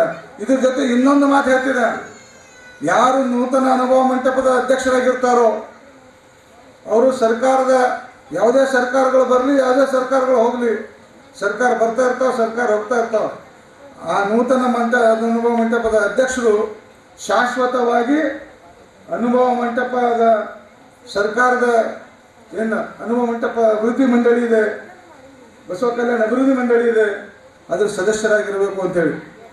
ಈ ಬೇಡಿಕೆಗಳು ಸೂಕ್ತವ. ಸುರೇಶ್ ಚಂದ್ರಶೆಟ್ಟಿ ಅವರು ನೂತನವಾಗಿ ನಿರ್ಮಾಣವಾಗಿರ್ತಕ್ಕಂಥ ಕನ್ನಡ ಭವನದ ಆ ಉದ್ಘಾಟನೆ ದಿನದ ನಿಜವಾದಂಥ ಅದರ ಹಿಂದಿರ್ತಕ್ಕಂಥ ಕಷ್ಟನ ಕಂಡಿಲ್ಲ ನೋಡಿ. ಆ ಉದ್ಘಾಟನೆ ಹೆಂಗೆ ಮಾಡ್ಯಾರ ಸುರೇಶ್ ಚಂದ್ರಶೆಟ್ಟಿ ನನಗಿಂತ ಚಂದ ಯಾರಿಗೂ ಗೊತ್ತಿಲ್ಲ. ಅದಕ್ಕೆ ನೀನು ಭಾಷಣ ಮಾಡ್ತಾ ಮಾಡ್ತಾ ಕಣ್ಣು ತುಂಬ್ಕೊಂಡು ಓಡ್ ಹೋದ್ರು, ಯಾಪಲ್ ಪರಿ ಓಡ್ ಹೋದ್ರು ಏನೂ ಸಿಗಲ್ಲ. ಟೆಕ್ನಿಕಲಿ ಅದ ಅವ್ರು ಭಾಳ ಸೂಕ್ಷ್ಮವಾಗಿ ಹೇಳಿದ್ರು. ಮಂತ್ರಿಗಳ ಆಶ್ವಾಸನೆ ಕೊಡೋದೇ ಬೇರೆ, ಟೆಕ್ನಿಕಲಿಯಾಗಿ ಪತ್ರ ವ್ಯವಹಾರ ಮಾಡಿ ಅದನ್ನು ಫೈಟ್ ಮಾಡಿ ಇಟ್ಕೊಂಬೋದೇ ಬೇರೆ ಅಂತೇಳಿ. ಇನ್ನೂ ಗದಗಿನಾಗ ಅವರು ಹೋರಾಟ ನಡೆದದಂತ ಹೇಳಿದ್ರು.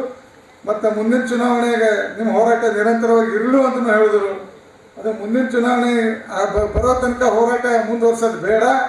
ನಿಮ್ಮ ಜೊತೆ ಇಡೀ ಬೀದರ್ ಜಿಲ್ಲೆಯ ಕನ್ನಡ ಪರ ಕನ್ನಡ ಜನ ಪರಮ ಪೂಜ್ಯರು ನಾವೆಲ್ಲರೂ ನಿಮ್ಮ ಜೊತೆ ಇರ್ತೀವಿ. ಅದು ಯಾವುದೇ ಕಾರಣಕ್ಕೆ ಕನ್ನಡಕ್ಕಾಗಿ ಉಳಿಸ್ಕೊಂಬೋಣ ಅಂತಕ್ಕಂಥ ಮಾತನ್ನು ಈ ಸಂದರ್ಭದಲ್ಲಿ ಹೇಳ್ತಾ, ಇವತ್ತಿನ ಈ 21ನೇ ಸಮ್ಮೇಳನ ಇವತ್ತು ನಮ್ಮ ಗುರುಬಸವ ಪಟ್ಟದೇವರು ನಾವು ಅನುಭವ ಮಂಟಪ ಉತ್ಸವ ಪರಮ ಪೂಜ್ಯರ 2 ಕಾರ್ಯಕ್ರಮಗಳು ನಾವು ಪ್ರತಿ ವರ್ಷ ಮಾಡ್ತೀವಿ. ಆ ಯಾವುದೇ ದಿನ ಇರಲಿಕ್ಕಿಲ್ಲ, ಮಸ್ಕಿನ 4:15 ಗಂಟೆಗೆ ನಮ್ಮ ಪೂಜ್ಯರ ಲವಲವಿಕೆ ಕಾರ್ಯಕ್ರಮ ಪ್ರಾರಂಭ ಆಗ್ತದೆ. ರಾತ್ರಿ 1:15 ಗಂಟೆಗೆ ಮಲಗ್ತಾರೆ. ಆ ನರೇಂದ್ರ ಮೋದಿ ಹೆಂಗೆ ಕೆಲಸ ಮಾಡ್ತಾರೆ, ಆ ನರೇಂದ್ರ ಮೋದಿ ಸರಿಸಾಟಿಯಾಗಿ ನಮ್ಮ ಗುರು ಬಸವ ಪಟ್ಟದೇವರು ಪರಮ ಪೂಜ್ಯ ಬಸವಲಿಂಗ ಪಟ್ಟದೇವ್ರ ಕೆಲಸನ ಕಂಟಿನ್ಯೂ ಹೋಗ್ತಾರೆ. ನಮಗೆ ಫೋನ್ ಬರೋದು ಮಧ್ಯಾಹ್ನ ಒಂದು ಸಲನೂ ಬಂದಿಲ್ಲ. ಅದು 5:15 ಬರ್ತದೆ, ಇಲ್ಲ 6 ಭಾಳ ಲೇಟ್ ಫೋನ್ ಬಂದು ನಮಗೆ ಮಟ್ಟದ್ಲಿಂದ ಅಂದ್ರೆ ಅದು 6 ಗಂಟೆ ಇರೋದು ಬೆಳಗ್ಗೆ. ಅದು ಹೇಳಕ್ಕೆ ನೀವು ಇದ್ದೀರಲ್ಲ. ಅದಕ್ಕಾಗಿ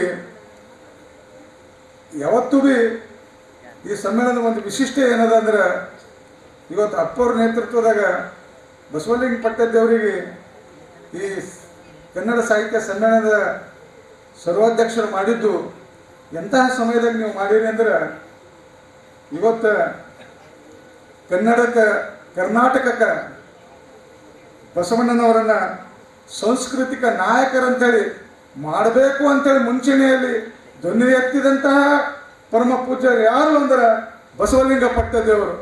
ಅದಕ್ಕೆಲ್ಲ ನಾಡಿನ ಸ್ವಾಮಿಗಳು ಕಾರಣಕರ್ತರಾದರು. ಆದರೆ ಅವರು ತಳಮಳ ಇದೇ ಚನ್ನಬಸವ ಪಟ್ಟದೇವರ ರಂಗಮಂದಿರದಲ್ಲಿ ನಾವೆಲ್ಲರೂ ಕುಂತಷ್ಟು ಭಾಳ ಜನ ಸಾಕ್ಷಿಯಾಗಿದ್ದೀವಿ. ಅದಕ್ಕೆ ವೇದಿಕೆ ಮೇಲಿದ್ದವರು ಮತ್ತು ನಾವು ಯಡಿಯೂರಪ್ಪನವ್ರು ಮುಖ್ಯಮಂತ್ರಿ ಇದ್ದಾಗ ಈ ರಂಗಮಠ ಚನ್ನಬಸವ ಪಟ್ಟದೇವರ ರಂಗಮಂಟ ಉದ್ಘಾಟನೆ ಕಾರ್ಯಕ್ರಮ ದಿವಸ ಕೇವಲ 3 ನಿಮಿಷಗಳ ಮಾತ್ರ, 10 ನಿಮಿಷ ಟೈಮ್ ಇತ್ತು. ಯಾಪಲ್ ಪರ್ವಿಯವರೇ 10 ನಿಮಿಷ ಟೈಮ್ ಇತ್ತು. ಮುಖ್ಯಮಂತ್ರಿ ಯಡಿಯೂರಪ್ಪನವ್ರು ಇದ್ದಾಗ ಅವ್ರ ಹತ್ರ ಒಂದು ಸಮಯದ ಮಧ್ಯೆ ಕರ್ಕೊಂಡು ಬಂದಿದ್ದೇವೆ ಇಲ್ಲಿ ಈ ಅಪ್ಪವ್ರ ಹೆಸರಿಟ್ಟು ಇದು ಉದ್ಘಾಟನೆ ಮಾಡಕ್ಕೆ. ಆ 5 ನಿಮಿಷ ಅನುಭವ ಮಂಟಪದ ಬಗ್ಗೆ ಪರಮ ಪೂಜ್ಯ ಬಸವಲಿಂಗ ಪಟ್ಟದೇವರು ಯಡಿಯೂರಪ್ಪನವರು ಬಾಯಿಯ ಕಿವಿಯಲ್ಲಿ ಹೇಳಿ ಭಾಷಣದಲ್ಲಿ ಒಂದು 5 ನಿಮಿಷ ಹೇಳಿದ್ರು. ಅವ್ರು ಇದೇ ರೀತಿ ಪೇಪರ್ ಎತ್ಕೊಂಡಿದೆ, ಇದೇ ಮೈಕಿನ ಮೇಲೆ ಬಂದು 500-600 ಕೋಟಿ ಬಿಡುಗಡೆ ಮಾಡಿದಂದು ಪರಮ ಪೂಜ್ಯ ಬಸವಲಿಂಗ ಪಟ್ಟದೇವರ ಒಂದು 5 ನಿಮಿಷದ ಮಾತಿನಿಂದ. ಇದು ಯಾವುದೋ ಕಾಲ್ಪನಿಕ ಕತೆ, ಬೇರೆ ಯಾರೋ ಕೇಳಿದ ಕತೆ ಹೇಳ್ತಾ ಇಲ್ಲ. ಇಲ್ಲಿ ನಾವು ನೀವು ಎಲ್ಲರೂ ಭಾಳ ಜನ ಇಲ್ಲಿ ಕುಂತಂಥವ್ರು ಸಮ್ಮುಖದಲ್ಲಿ ಆದಂಥ ಘಟನೆಯನ್ನು ನಾನು ಜ್ಞಾಪಿಸ್ತಾ ಇದ್ದೀನಿ. ಇವತ್ತು ಅಂತಹ ಪರಮ ಪೂಜ್ಯರು ಇವತ್ತು 21ನೇ ಕನ್ನಡ ಸಾಹಿತ್ಯ ಸಮ್ಮೇಳನದ ಅಧ್ಯಕ್ಷರನ್ನು ಮಾಡಿದ್ದಕ್ಕೆ ನಾನು ಸಾಹಿತ್ಯ ಪರಿಷತ್ತಿಗೆ ಅಭಿನಂದನೆಗಳು ಸಲ್ಲಿಸ್ತೀನಿ. ಇವತ್ತು ಹೇಳಬೇಕಾದಾಗ ಬಹಳಷ್ಟು ವಿಷಯಗಳು ಹೇಳ್ಬೋದು ಸಮಯದ. ಇವತ್ತು ಇನ್ನೊಂದು ವಿನಂತಿಯನ್ನು ಮಾಡ್ತೀನಿ. ಪರಮ ಪೂಜ್ಯರ ಈ ಒಂದು ಮಾತಿನಲ್ಲಿ ಸರಳವಾಗಿ 75ರ ಹೃದಯದ ಪರಮ ಪೂಜ್ಯರು ಅಂತೇಳಿ ನೀವು ಪರಮ ಪೂಜ್ಯರೀಗ ಬರ್ತಕ್ಕಂಥ ಆಗಸ್ಟ್ 25 ಅವರ ಜನ್ಮ ದಿನಾಚರಣೆ 75 ವರ್ಷಗಳ ಸುವರ್ಣ ಜನ್ಮ ದಿನಾಚರಣೆ ಆಗಿರುತ್ತೆ ಅವರು. ನಮ್ಮೆಲ್ಲರಿಗೂ ಬಹಳ ಗೌರವ ಮತ್ತು ಹೆಮ್ಮೆಯ ವಿಷಯ. ಪರಮ ಪೂಜ್ಯ ಬಸವಲಿಂಗ ಪಟ್ಟದೇವರ 75ನೇ ಜನ್ಮ ದಿನಾಚರಣೆ ಅಮೃತ ಮಹೋತ್ಸವ ರೀತಿಯಲ್ಲಿ ಯಾವ ರೀತಿ ದೇಶದ ಅಮೃತ ಮಹೋತ್ಸವವನ್ನು ನಾವು ಆಚರಣೆ ಮಾಡಿದ್ದೇವೋ ನಮ್ಮ ಈ ಕಲ್ಯಾಣ ನಾಡಿನಲ್ಲಿ, ಕರ್ನಾಟಕದಲ್ಲಿ ಅಷ್ಟೇ ಅಲ್ಲ, ಆಂಧ್ರ ಮಹಾರಾಷ್ಟ್ರದಲ್ಲಿ ದಿನ ಬೆಳಗಾದರೆ ಬಸವಣ್ಣನ ರಥವನ್ನು, ವಚನ ಸಾಹಿತ್ಯದ ರಥವನ್ನು, ನಡೆದಾಡುವ ವಚನ ಸಾಹಿತ್ಯ ವಿಶ್ವವಿದ್ಯಾಲಯವಾಗಿರ್ತಕ್ಕಂಥ ಮಾತೃ ಹೃದಯಗಳಾಗಿರ್ತಕ್ಕಂಥ ಪರಮ ಪೂಜ್ಯರ 75ನೇ ಜನ್ಮದ ದಿನಾಚರಣೆ ಅಮೃತ ಮಹೋತ್ಸವವನ್ನು ಪರಮ ಪೂಜ್ಯ ಗುರುಬಸವ ಪಟ್ಟದೇವರಲ್ಲಿ ನಾನು ವಿನಂತಿಯನ್ನು ಮಾಡ್ತೇನೆ. ಇದು ಬಹಳ ಅದ್ಧೂರಿಯಾಗಿ, ಅಸ್ಮರಣೀಯವಾಗಿ, ಐತಿಹಾಸಿಕವಾಗಿ ನಾಡು ನೆನಪಿಡ್ತಕ್ಕಂಥ ರೀತಿಯಲ್ಲಿ ಆಚರಣೆ ಮಾಡ್ತಕ್ಕಂಥ ಆಗಬೇಕು. ಎಲ್ಲವೂ 75 ಸಾಹಿತ್ಯ ಪರಿಷತ್ತು ಬರೀ ಅವರ ಸರ್ವಾಧ್ಯಕ್ಷತೆಯಲ್ಲಿ ಮಾಡಿದಂಥ ಒಂದಲ್ಲದೆ 75 ಸಾಹಿತ್ಯ ಸಮ್ಮೇಳನಗಳು, 75 ಕೃತಿ ಬಿಡುಗಡೆಗಳು, 75 ಅಪ್ಪವರು ಯಾವ ರೀತಿ 75 ಕಡೆಗಳಲ್ಲಿ ಕಾರ್ಯಕ್ರಮಗಳು ಮಾಡಬೇಕಾದಂಥ ಜವಾಬ್ದಾರಿ ನಮ್ಮ ಭಕ್ತರ ಮೇಲಿದೆ ಅಂತೇಳಿ ಹೇಳ್ತಾ, ತಾವು ಆ ಕಾರ್ಯಕ್ರಮದ ಆಯೋಜನೆಯನ್ನು ಮಾಡಬೇಕು ಅಂತೇಳಿ ಸಾಹಿತ್ಯ ಸಮ್ಮೇಳನದಲ್ಲಿ ನಾನು ಕೋರಿಕೆಯನ್ನು ಮಾಡುವುದರ ಜೊತೆಗೆ ನಾನು ಕೊನೆಯದಾಗಿ ನನ್ನ ಭಾಷಣವನ್ನು ಮುಗಿಸ್ಕೊಳ್ತಾ ಮುಂಚೆ ತಮ್ಮೆಲ್ಲರಲ್ಲಿ ಒಂದು ವಿನಂತಿಯನ್ನು ಮಾಡ್ತೀನಿ. ನನ್ನ ಜೊತೆ ತಾವೆಲ್ಲರೂ ಒಂದು 2 ನಿಮಿಷಗಳ ಕಾಲ ಮಕ್ಕಳು ನೀವು ನಾವೆಲ್ಲರೂ ಒಂದು ಜಯಘೋಷವನ್ನು ನನ್ನ ಮಾತನ್ನು ಮುಗಿಸ್ತೇನೆ. ವಿಶ್ವಗುರು ಬಸವಣ್ಣನವರಿಗೆ, ಇನ್ನೂ ಜೋರಾಗಿ ಬಂದರೆ ಒಳ್ಳೆಯದು. ವಿಶ್ವಗುರು ಬಸವಣ್ಣನವರಿಗೆ, ಲಿಂಗೈಕ್ಯ ಡಾಕ್ಟರ್ ಚನ್ನಬಸವ ಪಟ್ಟದ್ದೇವರಿಗೆ, ಲಿಂಗೈಕ್ಯ ಡಾಕ್ಟರ್ ಚನ್ನಬಸವ ಪಟ್ಟದ್ದೇವರಿಗೆ, ಸುವರ್ಣ ಕರ್ನಾಟಕ ಪ್ರಶಸ್ತಿ ವಿಜೇತ ಪರಮ ಪೂಜ್ಯ ಬಸವಲಿಂಗ ಪಟ್ಟದ್ದೇವರಿಗೆ, ಸುವರ್ಣ ಕರ್ನಾಟಕ ಪ್ರಶಸ್ತಿ ವಿಜೇತ ಪರಮ ಪೂಜ್ಯ ಬಸವಲಿಂಗ ಪಟ್ಟದ್ದೇವರಿಗೆ. ಬೀದರ್ ಜಿಲ್ಲಾ 21ನೇ ಜಿಲ್ಲಾ ಕನ್ನಡ ಸಾಹಿತ್ಯ ಸಮ್ಮೇಳನ ನಾಡಿನ ಶ್ರೇಷ್ಠ ಚಿಂತಕರು ನಾಡೋಜ ಡಾಕ್ಟರ್ ಬಸವಲಿಂಗ ಪಟ್ಟದೇವರ ಅಧ್ಯಕ್ಷತೆಯಲ್ಲಿ 2 ದಿವಸ ಬಹಳ ಅದ್ದೂರಿ ಅರ್ಥಪೂರ್ಣವಾಗಿ ಜರುಗಿದೆ. ಇದಕ್ಕೆ ಕಾರಣೀಭೂತರಾದ ಅನೇಕ ಮಹನೀಯರಿಗೆ ಜಿಲ್ಲಾ ಕನ್ನಡ ಸಾಹಿತ್ಯ ಪರಿಷತ್ ವತಿಯಿಂದ ಜಿಲ್ಲಾಧ್ಯಕ್ಷರಾದ ಸುರೇಶ್ ಚನ್ಶೆಟ್ಟಿ ಅವರು ಸ್ಮರಿಸುತ್ತಾ, ಮುಖ್ಯವಾಗಿ ಸಮ್ಮೇಳನ ಕೋಶಾಧ್ಯಕ್ಷರಾದ ಈಶ್ವರ ಬಿ ಖಂಡ್ರೆ ಅವರಿಗೂ ಸಮ್ಮೇಳನದ ಕಾರ್ಯಾಧ್ಯಕ್ಷರಾದ ಕೊಡುಗೈದಾನಿ ದಾಸೋಹಿಗಳಾದ ಗುರುನಾಥ್ ಕೊಳ್ಳೂರವರಿಗೂ, ನಮ್ಮ ಜೊತೆಗೆ ಯಾವಾಗಲೂ ಕೂಡ ಗಟ್ಟಿಯಾಗಿ ನಿಲ್ಲುವ ಕೋಶಾಧ್ಯಕ್ಷರಾದ ಬಾಬುವಾಲಿ ಅವರಿಗೂ, ಕನ್ನಡ ಸಾಹಿತ್ಯ ಪರಿಷತ್ತಿನ ಜಿಲ್ಲೆಯ ಹಾಗೂ ತಾಲೂಕಾ ಪದಾಧಿಕಾರಿಗಳಿಗೂ ಜೊತೆಗೆ ಹಿರೇಮಠ ಸಂಸ್ಥಾನದ ಪದಾಧಿಕಾರಿಗಳಿಗೂ ಸಮ್ಮೇಳನ ಯಶಸ್ವಿಗೆ ಸಹಕರಿಸಿದ ಎಲ್ಲರಿಗೂ ಕೂಡ ಕೃತಜ್ಞತೆ ಸಲ್ಲಿಸುವುದಾಗಿ ಇದೇ ವೇಳೆ ಸುರೇಶ್ ಚನ್ಶೆಟ್ಟಿ ಅವರು ಮಾತನಾಡಿ ತಿಳಿಸಿದರು. ಈ ಬಾರಿ ಬಹಳ ವಿಭಿನ್ನವಾಗಿ ಸಮ್ಮೇಳನ ಆಯೋಜನೆ ಮಾಡಲಾಗಿದೆ. ಚಿತ್ರಸಂತೆ, ಚಿತ್ರಕಲಾ ಪ್ರದರ್ಶನ, ಕಲಾವಿದರಿಗೆ ವೇದಿಕೆ, ಆರೋಗ್ಯ ಮಳಿಗೆ, ಪುಸ್ತಕ ಮಳಿಗೆ, ಪೂಜ್ಯರ ಜೀವನಾಧಾರಿತ ಒಂದು ಛಾಯಾಚಿತ್ರ ಹೊಂದಿರುವ ವಸ್ತು ಪ್ರದರ್ಶನ, ಹೀಗೆ ಹಲವಾರು ವೈವಿಧ್ಯಮಯ ಕಾರ್ಯಕ್ರಮ 21ನೇ ಜಿಲ್ಲಾ ಕನ್ನಡ ಸಾಹಿತ್ಯ ಸಮ್ಮೇಳನದ ಕೇಂದ್ರ ಬಿಂದುಗಳಾಗಿದ್ದವು. ಯುವ ಸಾಹಿತಿ, ಹಿರಿಯ ಸಾಹಿತಿಗಳ 21 ಕೃತಿಗಳ ಬಿಡುಗಡೆ, ಎಲ್ಲಾ ಗೋಷ್ಠಿಗಳು ಅರ್ಥಪೂರ್ಣವಾಗಿ ಜರುಗಿದವು ಎಂದರು. ಜೊತೆಗೆ ಸಾಮಾಜಿಕ ಜಾಲತಾಣದಲ್ಲಿ ಬರೆದಿರುವ ಒಂದಿಷ್ಟು ಪೋಸ್ಟ್ಗಳ ಬಗ್ಗೆ ಕೇಳಿದ ಪ್ರಶ್ನೆಗೆ ಉತ್ತರಿಸಿದ ಜಿಲ್ಲಾಧ್ಯಕ್ಷರು, ಸಾಹಿತ್ಯ ಸಮ್ಮೇಳನಕ್ಕೆ ಬಹಳಷ್ಟು ಖರ್ಚು ಬಂದಿರಬೇಕು, ಅದರ ಲೆಕ್ಕ ಕೊಡಿ ಎನ್ನುವುದಾಗಿತ್ತು. ಆದರೆ ಇದುವರೆಗೂ ಸಮ್ಮೇಳನಕ್ಕಾಗಿ ಒಂದು ನಯಾ ಪೈಸೆ ಕೂಡ ಬಂದಿಲ್ಲ. ಇಡೀ ಸಮ್ಮೇಳನ ಬ್ಯಾನರ್ ಆಗಿರಬಹುದು, ಪ್ರಿಂಟಿಂಗ್, ಮೆರವಣಿಗೆ ತಯಾರಿ, ಶಾಲುಗಳು, ನೆನಪಿನ ಕಾಣಿಕೆ, ಹೂವು ಎಲ್ಲದಕ್ಕೂ ಕೂಡ ನಮ್ಮ ಸ್ನೇಹಿತರಿಂದ ಬಾಕಿನ ಪಡೆದು ಕಾರ್ಯಕ್ರಮ ಮಾಡಿದ್ದೇವೆ. ಲೆಕ್ಕ ಮಾಡಿ ಅವರಿಗೆ ಮರಳಿ ಕೊಡಬೇಕಾಗಿದೆ. ಯಾವ ಇಲಾಖೆಯಿಂದಲೂ ಕೂಡ ಸಮ್ಮೇಳನ ಹೆಸರಲ್ಲಿ ಒಂದು ಹಣವನ್ನು ಪಡೆದಿಲ್ಲ ಎಂದು ಬಹಳ ಪ್ರಾಮಾಣಿಕವಾಗಿ ಹೇಳುವುದಾಗಿ ಸ್ಪಷ್ಟನೆಯನ್ನ ಸುರೇಶ್ ಚನ್ಶೆಟ್ಟಿಯವರು ಮಾತನಾಡಿ ತಿಳಿಸಿದರು. ಮುಂದುವರೆದು ಮಾತನಾಡಿದ ಅವರು, ಯಾರೋ ಒಬ್ಬರು ಅಲ್ಲಿ ಇಲ್ಲಿ ಮನೆಯಲ್ಲಿ ಕೂತ್ಕೊಂಡು ಬರೆಯುವುದರಿಂದ ಏನೂ ಆಗುವುದಿಲ್ಲ. ಕನ್ನಡ ಕೆಲಸಗಳು ಮಾಡೋದು ಬಹಳಷ್ಟಿವೆ. ನೇರವಾಗಿ ಮಾತನಾಡೋದಾದರೆ ನನ್ನೊಂದಿಗೆ ಮಾತನಾಡಲಿ. ಆದರೆ ಈ ರೀತಿ ಪತ್ರಿಕೆಗಳಲ್ಲಿ ಪ್ರಕಟಣೆ ನೀಡುವ ಮೂಲಕ ಸೋಷಿಯಲ್ ಮೀಡಿಯಾಗಳಲ್ಲಿ ಒಂದಿಷ್ಟು ಪೋಸ್ಟ್ಗಳನ್ನು ಹಾಕುವುದರಿಂದ ಏನೂ ಸಾಧ್ಯವಿಲ್ಲ. ಎಲ್ಲರೂ ಸೇರಿಕೊಂಡು ಮಾಡುವುದು ಕನ್ನಡಕ್ಕಾಗಿಯೇ. ಎಲ್ಲರೂ ಸೇರಿಕೊಂಡು ಕನ್ನಡ ಉಳಿಸಲಿಕ್ಕೆ ಬೆಳೆಸಲಿಕ್ಕೆ ಕೈ ಜೋಡಿಸೋಣ. ಆ ದಿಸೆಯಲ್ಲಿ ಆ ಒಂದು ದೃಷ್ಟಿಕೋನ ಇಟ್ಟುಕೊಂಡು ಕೆಲಸ ಮಾಡೋಣ ಎಂದರು. ಸಾವಿರಾರು ಜನ ನನಗೆ ಸಹಕಾರ ಮಾಡ್ತಾ ಇದ್ದಾರೆ. ಯಾರೋ ಒಬ್ಬರು ಇಬ್ಬರು ವಿರೋಧ ವ್ಯಕ್ತಪಡಿಸಿದರೆ ಅದಕ್ಕೆ ನಾನು ತಲೆ ಕೆಡಿಸಿಕೊಳ್ಳುವುದಿಲ್ಲ ಎಂದು ಸುರೇಶ್ ಚನ್ಶೆಟ್ಟಿಯವರು ಮಾತನಾಡಿ ಸ್ಪಷ್ಟನೆಯನ್ನು ನೀಡಿದರು. ನನ್ನ ಬಗ್ಗೆ ಮಾತನಾಡುವವರು ಮೊದಲು ಅವರ ಬಗ್ಗೆ ಅವರು ಆತ್ಮಾವಲೋಕನ ಮಾಡಿಕೊಳ್ಳಲಿ. ಕನ್ನಡಕ್ಕಾಗಿ ಅವರು ಏನು ಮಾಡಿದ್ದಾರೆ ಎನ್ನುವುದನ್ನು ಆತ್ಮಾವಲೋಕನ ಮಾಡಿಕೊಳ್ಳಲಿ. ಸಾಧ್ಯವಾದರೆ ಇಂತಹ ಸಮ್ಮೇಳನ ಮಾಡಿ ತೋರಿಸಲಿ ಎಂದು ಸವಾಲು ಹಾಕಿದರು. ಎಷ್ಟೋ ಸಂಘಟನೆಗಳು ಕನ್ನಡ ಪರ ಸಂಘಟನೆ ಅಂತ ಹೇಳಿಕೊಂಡು ಹಫ್ತಾ ವಸೂಲಿ ಕಾರ್ಯವನ್ನು ಮಾಡ್ತಾ ಇದ್ದಾರೆ. ಸಮ್ಮೇಳನ ಹೆಸರಿನಲ್ಲಿ ಅವರಿವರ ಹತ್ತಿರ ಹಣ ವಸೂಲಿ ಮಾಡಿ ಸಂಘಟನೆಯ ಮರ್ಯಾದೆಯನ್ನು ಹಾಳು ಮಾಡ್ತಾ ಇದ್ದಾರೆ ಎಂದು ತಿಳಿಸಿದರು.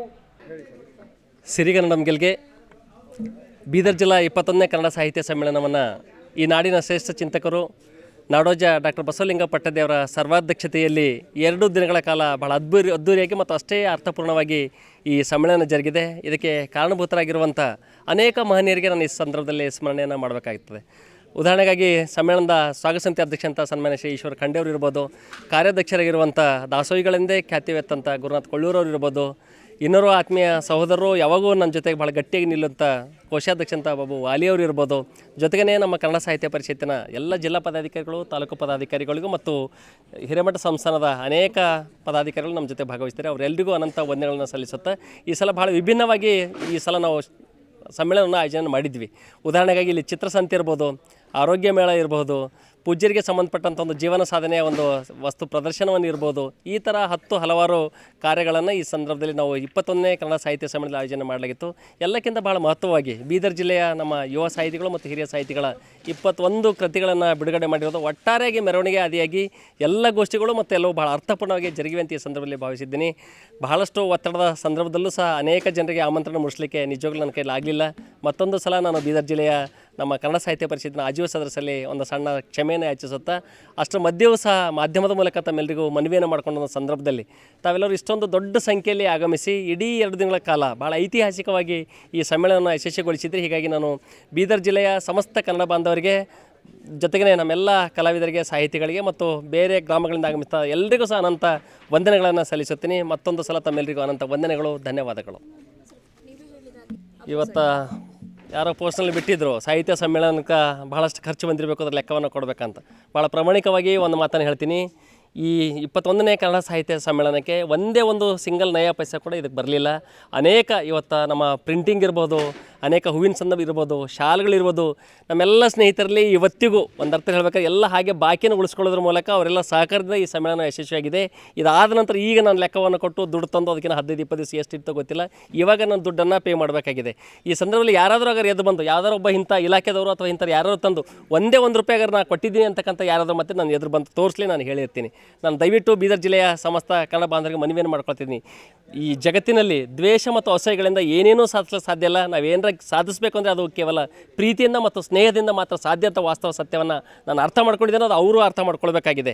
ಇಷ್ಟೊಂದು ಸಂದರ್ಭದಲ್ಲಿ ಇವತ್ತು ಅಖಿಲ ಭಾರತ ಸಾಹಿತ್ಯ ಸಮ್ಮೇಳನದಲ್ಲೂ ಕೂಡ ಇಷ್ಟೊಂದು ಹೆಸರು ಇರಲ್ಲ, ಆದರೂ ಸಹ 630 ಹೆಸರುಗಳನ್ನು ಹಾಕೋದ್ರ ಮೂಲಕ ಇಡೀ ಜಿಲ್ಲೆಯ ಜನತೆಗೆ 10 ಬಾರಿ ನಾನು ಮನವಿಯನ್ನು ಮಾಡ್ಕೊಳ್ಳೋಕೆ ಈ ಸಮಾರಂಭದಲ್ಲಿ ನಾನು ಇವತ್ತು ಇಲ್ಲಿ ಆಹ್ವಾನವನ್ನು ಮಾಡಿದ್ವಿ. ನೀವು ಆಮಂತ್ರಣ ನೋಡಿದರೆ ಗೊತ್ತಾಗುತ್ತೆ, ಯಾರನ್ನೂ ಬಿಡಲಿಲ್ಲ. ಅನೇಕ ಸಾಂಸ್ಕೃತಿಕ ಚಿಂತಕಂತ ಹಿರಿಯ ಅಂದರೆ 60 ವಯಸ್ಸಿಗಿಂತ ಮೀರಿರುವಂಥ ಎಲ್ಲ ಹಿರಿಯರನ್ನ ಕರೆಸಿದ್ವಿ.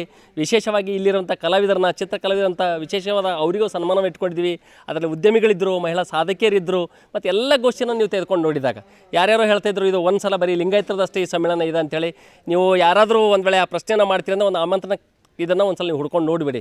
ಯಾವತ್ತೂ ಕನ್ನಡ ಸಾಹಿತ್ಯ ಪರಿಷತ್ತನ್ನು ಜನಸಾಮಾನ್ಯರ ಸಾಹಿತ್ಯ ಪರಿಷತ್ ಆಗಬೇಕು ಅಂತಕ್ಕಂಥ ಉದ್ದೇಶದಿಂದ ನಾನು 3 ನಿಯಮಗಳನ್ನು ಇಟ್ಕೊಂಡು ಈ ಸಾಹಿತ್ಯ ಪರಿಷತ್ತನ್ನು ನಡೆಸ್ತಾನೆ ಒಂದು ಕೆಲಸಗಳನ್ನ ನಾವು ಮಾಡ್ತಾಯಿದ್ವಿ. ಅದು ಸಾಮಾಜಿಕ ನ್ಯಾಯ ಇರ್ಬೋದು, ಪ್ರತಿಭಾ ನ್ಯಾಯ ಇರ್ಬೋದು ಮತ್ತು ಪ್ರಾದೇಶಿಕ ನ್ಯಾಯ ಇರ್ಬೋದು. ಈ ಎಲ್ಲ ನ್ಯಾಯಗಳನ್ನು ಕೊಡೋದ್ರ ಮೂಲಕ ಹಿಂದೆ ನಮ್ಮ ಇಸ್ಲಾಂ ಸ್ನೇಹಿತರಾಗಿಂತ IS ಶಕೀಲರು ಇರ್ಬೋದು, ದಲಿತಂತ ನಮ್ಮ ಜನಕರ್ಸ್ ಇರ್ಬೋದು, ನಮ್ಮ ಗೊಂಡ ಸಮಾಜದಂಥ ಬಾಲಾಜಿ ಅಮರವಾಡಿ ಇರ್ಬೋದು, ಈ ಥರ ನಾನು ಯಾವುದೋ ಜಾತಿ ಧರ್ಮಗಳನ್ನು ಸಾಹಿತ್ಯ ಪರಿಷತ್ತಿನ ಒಳಗೆ ನುಸುಳ ಇವತ್ತಿಗೂ ನಾನು ಬಿಡಲಿಲ್ಲ ಮತ್ತು ಮುಂದೂ ಬಿಡೋದಿಲ್ಲ.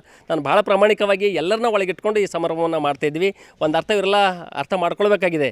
ಯಾರು ಕನ್ನಡ ಸಾಹಿತ್ಯ ಪರಿಷತ್ ಸದಸ್ಯರು ಇರ್ತಾರೋ ಅಂಥವ್ರನ್ನ ಮಾತ್ರ ನಾವು ಹೆಚ್ಚಾಗಿ ಕರಿತಾ ಇರ್ತೀವಿ. ಇದನ್ನು ಜಾತಿ ಸಮಸ್ಯೆ ಅಲ್ಲ ಅಥವಾ ಧರ್ಮ ಸಮಸ್ಯೆ ಅಲ್ಲ. ಇದು ಯಾವುದಾದ್ರು ಜಾತಿದವರಿಗೆ ಧರ್ಮದವರಿಗೆ ಕಟ್ಟು ಮಾಡಬೇಕು ಮಾಡಬೇಕು ಅಂತೇಳಿ. ಇಲ್ಲಿ ಏನಿದ್ರು ಸಹ ನಮ್ಮ ನೇರವಾಗಿ ಇಲ್ಲಿ ಸಾಹಿತಿಗಳು, ಕಲಾವಿದರು, ಈ ಥರ ಜನರು ಮಾತ್ರ ನಾವು ಹೆಚ್ಚಿಗೆ ಆದ್ಯತೆಯನ್ನು ಕೊಡ್ತೀವಿ ಅಂತಕ್ಕಂಥ ಮಾತನ್ನು ಈ ಸಂದರ್ಭದಲ್ಲಿ ಹೇಳ್ತೀನಿ. ದಯವಿಟ್ಟು ಅಂತ ಯಾರಿಗಾದರೂ ನನ್ನ ಮಾತಿನಿಂದ ಹೋಗಿದರೆ ಮತ್ತೊಂದು ಸಲ ಕ್ಷಮೆಯನ್ನು ಯಾಚಿಸುತ್ತಾ, ನಿಜವಾಗ್ಲೂ ಭಾಳ ಅರ್ಥಪೂರ್ಣ ಕಾರ್ಯಕ್ರಮ ಆಗಿದೆ. ಯಾರೋ ಒಬ್ಬರಿಬ್ಬರು ಅಲ್ಲಿ ಬರೆದ್ರೆ ನನಗೇನೂ ಆಗೋದಿಲ್ಲ. ಮಾಡಬೇಕಂತ ಕನ್ನಡ ಕೆಲಸಗಳು ಭಾಳಷ್ಟು ಅದಾವೆ. ಸುಮ್ಮನೆ ಮನೆ ಕುಂತು ಏನೋ ಯಾರ್ದೋ ಬಗ್ಗೆ ಮಾತಾಡೋದ್ರಿಂದ ಅದೇನು ದೊಡ್ಡ ಮನುಷ್ಯರಾಗಲ್ಲ. ಏನಾರು ಮಾತಾಡಿ ನೇರವಾಗಿ ನನ್ನ ಜೊತೆ ಮಾತಾಡಲಿ, ನಾನು ಉತ್ತರ ಕೊಡೋಕೆ ನಾನು ತಯಾರಿದ್ದೀನಿ. ಅದೆಲ್ಲ ಬಿಟ್ಟು ಯಾವುದೋ ಒಂದು ಫೇಸ್ಬುಕ್ನಲ್ಲೋ ಇದರಲ್ಲೋ ಯಾವುದೋ ಒಂದು ಪತ್ರಿಕೆಯಲ್ಲಿ ಹೇಳಿಕೆ ಕೊಡೋದಿಲ್ಲ, ಅದೇನು ಭಾಳ ದೊಡ್ಡ ಕೆಲಸ ಆಗಲ್ಲ. ಮಾಡೋಂಥ ಕೆಲಸ ಒಟ್ಟಾಗಿವೆ.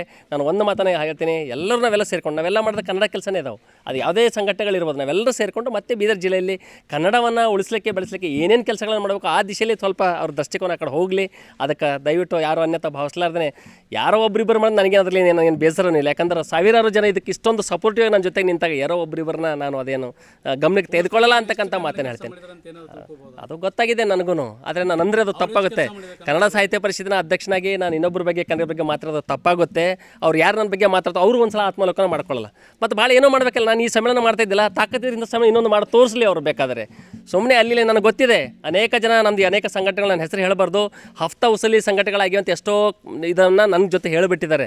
ಅವ್ರಿಗೆ ಪಾಪ ಗೊತ್ತಿಲ್ಲ ಯಾವ ಸಂಘಟನೆಗಳು ಏನು ಅಂತೇಳಿ. ಇನ್ನು ಎಷ್ಟೋ ಜನ ಅದಾರ ರಾಜ್ಯ ಮಟ್ಟದ ರಾಷ್ಟ್ರ ಮಟ್ಟದ ಪ್ರಶಸ್ತಿ ತಿಳ್ಕೊಂಡು ಅವರಲ್ಲಿ 5,000 10,000 ಕಿತ್ಕೊಂಡು ಬಂದಿಲ್ಲಿ ಬೀದರ್ ಮರ್ಯಾದೆಯನ್ನು ಹಾಳು ಮಾಡುವಂಥ ಅನೇಕ ಜನ ಸಂಘಟನೆಗಳು ನಮ್ಮ ಜೊತೆಗಿದ್ದಾರೆ. ಆದರೂ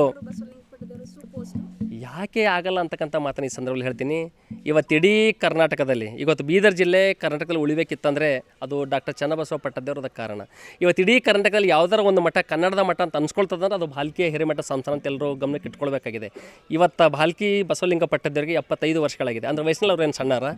ಸ್ವತಃ 36 ಕೃತಿಗಳನ್ನು ಬರೆದಂಥ ಪೂಜ್ಯರು ಆಗಿದ್ದಾರೆ. ಇವತ್ತಿನ ತನಕ ನೋಡಿದ್ರೆ 5-10 ಕೃತಿಗಳನ್ನು ಬರೆದ್ರಿಗೆ ನಾವು ಸಮ್ಮೇಳನ ಸರ್ವದಕ್ಷಿಣೆ ಮಾಡಿದ್ವಿ.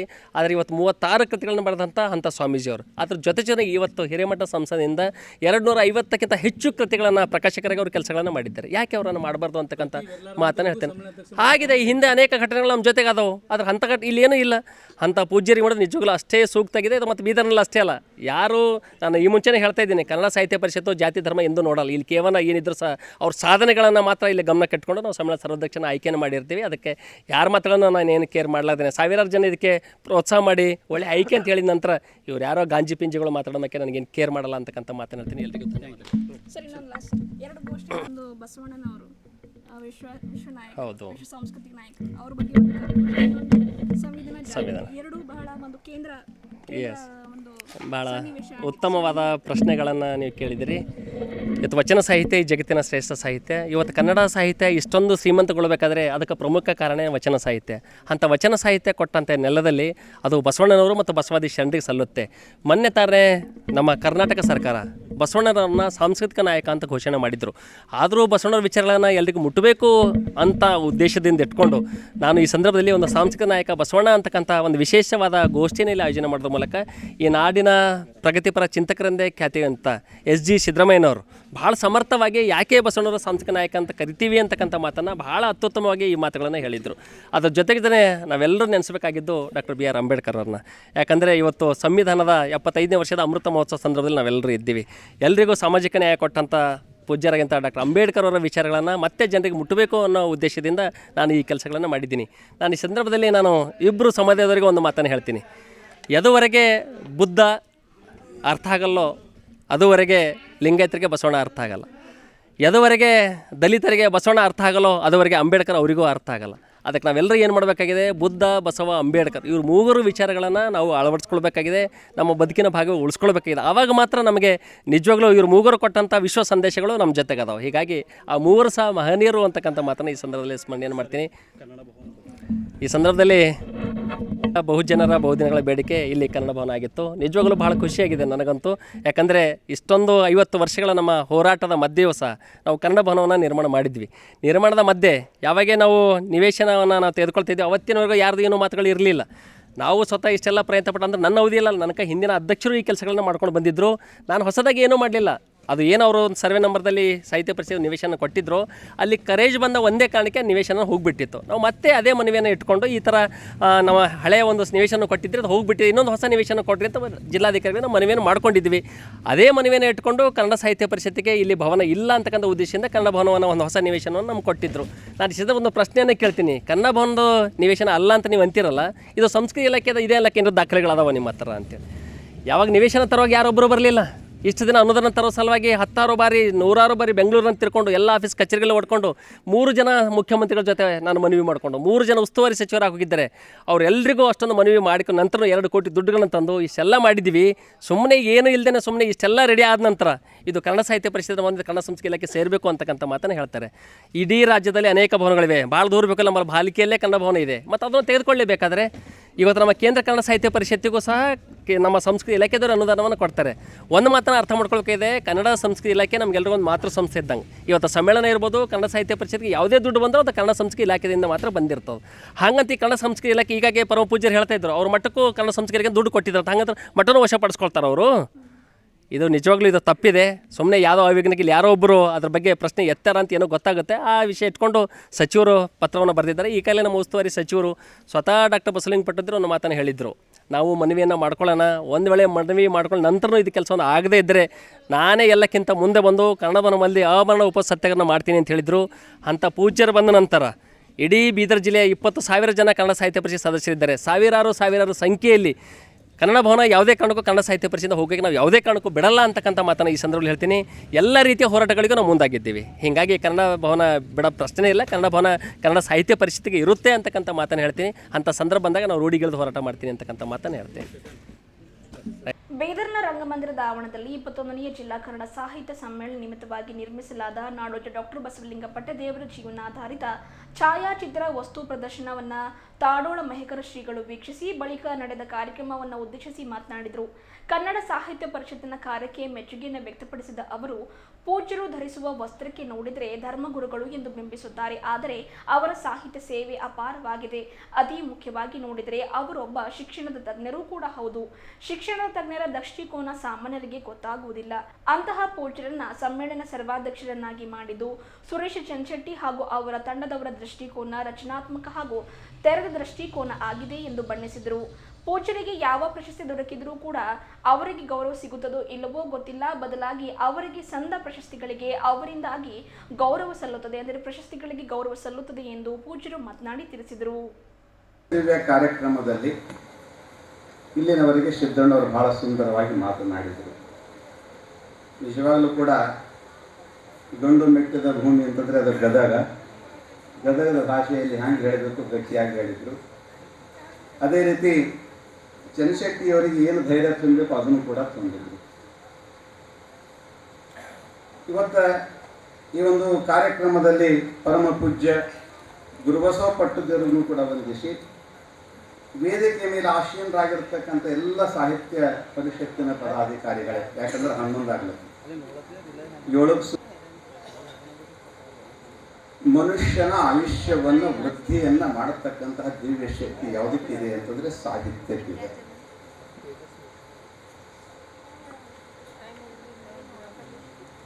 ಪದ್ಯಂ ವಾಕ್ಯಂ ರಸಾತ್ಮಕಂ ಕಾವ್ಯಂ ಅಂತ ಸಂಸ್ಕೃತ ಸಾಹಿತ್ಯದಲ್ಲಿ ಸಾಹಿತ್ಯದ ಪರಿಭಾಷೆಯನ್ನು ಬಹಳ ಸುಂದರವಾಗಿ ಹೇಳ್ತಾರೆ. ಯಾವುದು ಶಬ್ದವನ್ನು ರಸ ತುಂಬಿದೆ, ಮನಸ್ಸನ್ನು ತುಂಬುತ್ತದ, ಮನಸ್ಸಿಗೆ ಶಕ್ತಿಯನ್ನು ತಂದು ಕೊಡ್ತದ, ಅದಕ್ಕೆ ಕಾವ್ಯ ಅಂತ ಹೇಳಿದ್ರು. ಅದು ಪದ್ಯ ಕಾವ್ಯ ಇರಬಹುದು, ಗದ್ಯ ಕಾವ್ಯ ಇರಬಹುದು. ಅಂತಹ ಒಂದು ಕಾವ್ಯದ ಚಿಂತನ ಮಂಥನವನ್ನು ಇವತ್ತಿನ ದಿವಸ ಬೀದರ ಮಹಾನಗರದಲ್ಲಿ ಪೂಜ್ಯ ಅಪ್ಪಂಗಳವರ ಸಾನ್ನಿಧ್ಯದಲ್ಲಿ ನಡೆದಿದ್ದು ನಿಜವಾಗಲೂ ಕೂಡ ಅರ್ಥಪೂರ್ಣವಾದಂತಹ ಕಾರ್ಯಕ್ರಮ.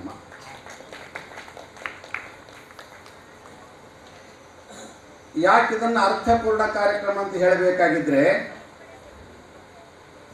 ಬಸವನ ಪ್ರಸಾದದಿಂದ ಬಂದಂತ ಕಾಯ, ಭಕ್ತರ ಮನೆಯಂಗಳಲ್ಲಿ ಬಸವಣ್ಣನನ್ನು ಕಂಡಂತ ದೇಹ, ಭಕ್ತರ ಮನೆಯ ಪ್ರಸಾದ, ಶ್ರಮದ ಬೆವರಿನ ಒಂದೊಂದು ಹನಿಗಳಿಂದ ಕಟ್ಟಿದ ಕನ್ನಡ ಇವತ್ತಿಷ್ಟೆಲ್ಲ ಹೂವಾಗಿ ಕಾಯಿಯಾಗಿ ಬೆಳೆದು ನಿಂತಿದೆಯಲ್ಲ.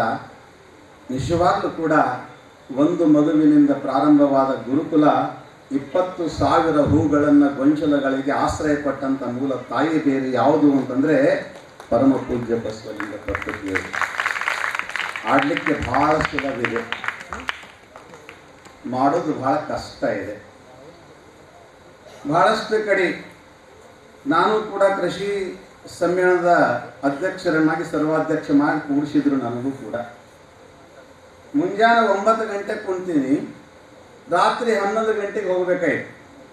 ಮಧ್ಯದಲ್ಲಿ 1 ಗಂಟೆಗೆ ಹಿಂಗೆ ಹೋಗಿ ಹೇಳ್ಬೇಕಂತ ಅನ್ನೋದ್ರೊಳಗಾಗಿ ನಮ್ಮ ಜಿಟ್ಟು ಕಾರ್ಯಕ್ರಮದ ನೀವು ಕೂಡಲೇನ್ರಿ ಅಪ್ಪೋರೆ ಅಂತ ಅನ್ಬೇಕು. ಮತ್ತು ಹಂಗೆ ಕೂಡಬೇಕು. 12 ತಾಸು ವೇದಿಕೆ ಮೇಲೆ ನೀರಿಲ್ಲ, ನಾವು ಊಟ ಇಲ್ಲ, ಅಥವಾ ಹೇಳೋದಿಲ್ಲ ಕೂಡುವುದಿಲ್ಲ. 12 ತಾಸು ಯಾಕೆ ಕೂಡಬೇಕಾಗ್ತದೆ ಅಂತಂದರೆ ಕೇವಲ ನಿಮ್ಮ ಪ್ರೇಮಕ್ಕಾಗಿ ಈ ವಯಸ್ಸಿನಲ್ಲಿಷ್ಟು ಬಂದು ಕುಂತಿದಾರಲ್ಲ, ಇದು ಎದಕ್ಕೆ ಕುಂತಿದ್ದಾರೆ ಅಂದರೆ ಕನ್ನಡ ಮನಸ್ಸಿಗಾಗಿ ಕುಂತಿದ್ದಾರೆ, ಕನ್ನಡ ಜೀವಗಳಿಗಾಗಿ ಕುಂತಿದ್ದಾರೆ. ಇದೇ ನಮಗೆ ಪ್ರೇರಣೆ. ಆಡೋರಿಗೆ ಭಾಳ ಹಗರಾಡ್ತಾರೆ ಏನ್ರಿ, ಬರೀ ಸ್ವಾಮಿಗಳೇ ಕಾಣಿಸ್ತಂದ್ರೆ ಚನ್ನಶೆಟ್ಟಿಗೆ ಏನು ಚನ್ನಶೆಟ್ಟಿಗೆ ಹುಚ್ಚಿಡೋದ? ಬರೀ ಎಲ್ಲಿ ಹೋದರೆ ಹಾರ್ಕೋಡು ಸ್ವಾಮಿಗಳಿಗೆ ಅಧ್ಯಕ್ಷ ಮಾಡೋದು, ಇವರಿಗೆ ಅಧ್ಯಕ್ಷ ಮಾಡೋದು, ಅವರಿಗೆ ಅಧ್ಯಕ್ಷ ಮಾಡೋದು, ಮತ್ತು ಬಸಲಿಂಗ ಪಟ್ಟದವರಿಗೆ ಅಧ್ಯಕ್ಷ ಮಾಡೋದು, ಬರೀ ಸ್ವಾಮಿಗಳಿಗೆ. ಸ್ವಾಮಿ ಅನ್ನತಕ್ಕಂಥದ್ದು ಏನಿದೆ ಅಂದರೆ ಒಂದು ಶಕ್ತಿ ಇದೆ, ಬಹಳ ದೊಡ್ಡ ಶಕ್ತಿ ಇದೆ. ಅವ್ರು ಎದ್ದು ನಿಂತಿದ್ರೆ ಜಗತ್ತು ಎದ್ದು ನಿಲ್ತದ, ಅವರು ಕುಂತಿದ್ರೆ ಜಗತ್ತು ಕೂಡ್ತದೆ. ಆ ಶಕ್ತಿ ಎಲ್ಲಿದೆ ಅಂದರೆ ಚರಜಂಗಮ. ಜಂಗಮ ಅನ್ನತಕ್ಕಂಥ ಯಾವುದು ಜನನ ಮರಣ ವಿರಹಿತವಾಗಿರತಕ್ಕಂಥ ದಿವ್ಯ ಶಕ್ತಿಗೆ ಜಂಗಮ ಅಂತ ಹೇಳ್ತಾರೆ. ಅಂತಹ ದಿವ್ಯ ಶಕ್ತಿ ಎಲ್ಲಿದ್ದಾಗ ಮಾತ್ರ ಇದೆಲ್ಲವನ್ನು ನಡೀತದ. ಇದು ಬಹಳ ದೊಡ್ಡ ಶಕ್ತಿ. ಮತ್ತೆ ಮಾಡುವ ಮನುಷ್ಯ ಎಂದೂ ಕೂಡ ಅಪೇಕ್ಷೆ ಮಾಡೋದಿಲ್ಲ. ಅವನಿಗೆ ಒಂದೇ ಉದ್ದೇಶ ಇರ್ತದೆ, ಕೆಲಸ ಮಾಡಬೇಕು, ಕೆಲಸ ಮಾಡಬೇಕು, ಕೆಲಸ ಮಾಡಬೇಕು. ನಮಗೆ ಕೆಲಸನೇ ಕಾಣಿಸ್ತದೆ ವಿನಃ ಇನ್ನೊಂದು ಕಾಣುವುದಿಲ್ಲ. ಪ್ರಶಸ್ತಿ ಕಾಣೋದಿಲ್ಲ, ಸನ್ಮಾನ ಕಾಣೋದಿಲ್ಲ, ಬೇಕನ್ನತಕ್ಕಂಥದ್ದಿಲ್ಲ, ಬ್ಯಾಡ ಅನ್ನತಕ್ಕಂಥದ್ದಿಲ್ಲ. ಈ ವಯಸ್ಸಿನಲ್ಲೂ ಕೂಡ ಮಕ್ಕಳು ಊಟ ಮಾಡ್ತಿದ್ರೆ ಆ ಮಕ್ಕಳ ತಾಟಿನಲ್ಲಿ ಏನಿದೆ ಅಂತ ನೋಡ್ತಕ್ಕಂಥ ಜೀವ ಇದು ಇದೆ. ಸಹಸ್ರ ತಾಯಿ ಇದು. ಈ ಪರಮ ಪೂಜ್ಯ ಅಪ್ಪಂಗಳವರು ಒಳ್ಳೆಯ ಸಮಯವನ್ನು ಕೊಟ್ಟು ಈ ಕಾರ್ಯಕ್ಕೆ ಯಶಸ್ವಿಯನ್ನು ಮಾಡಿಕೊಟ್ಟಿದ್ದಾರೆ. ಅವರಿಗೆ ಬಹಳ ದೊಡ್ಡ ಕ್ರಾಂತಿ ಆಗಿದೆ. ಇವೆಲ್ಲ ಪ್ರಶಸ್ತಿಗಳು ಬಂದಿದ್ದು ಏನು ಅಪ್ಪರ ಗೌರವಕ್ಕಲ್ಲ, ಆ ಪ್ರಶಸ್ತಿಗಳಿಗೆ ಗೌರವ ಬಂತಷ್ಟೇ. ಅಪ್ಪರ ಸೇವೆಯಿಂದ, ಗುರುಗಳ ಸೇವೆಯಿಂದ ಆ ಪ್ರಶಸ್ತಿಗೆ ಗೌರವ ಬಂದಿದೆ. ಗೌರವ ಬೇಕು ಅನ್ನತಕ್ಕಂಥ ಪರಿಕಲ್ಪನೆಯಲ್ಲೇನಿಲ್ಲ, ಪ್ರಶಸ್ತಿ ಬೇಕು ಅಂತಕ್ಕಂಥ ಪರಿಕಲ್ಪನೆ ಇಲ್ಲ. ಬೇಕು ಅಂತ ಅಪ್ಲಿಕೇಶನ್ ಕೊಟ್ಟವರು ಅವರಲ್ಲ, ಇವರನ್ನು ಹುಡ್ಕೊಂಡು ಬಂದು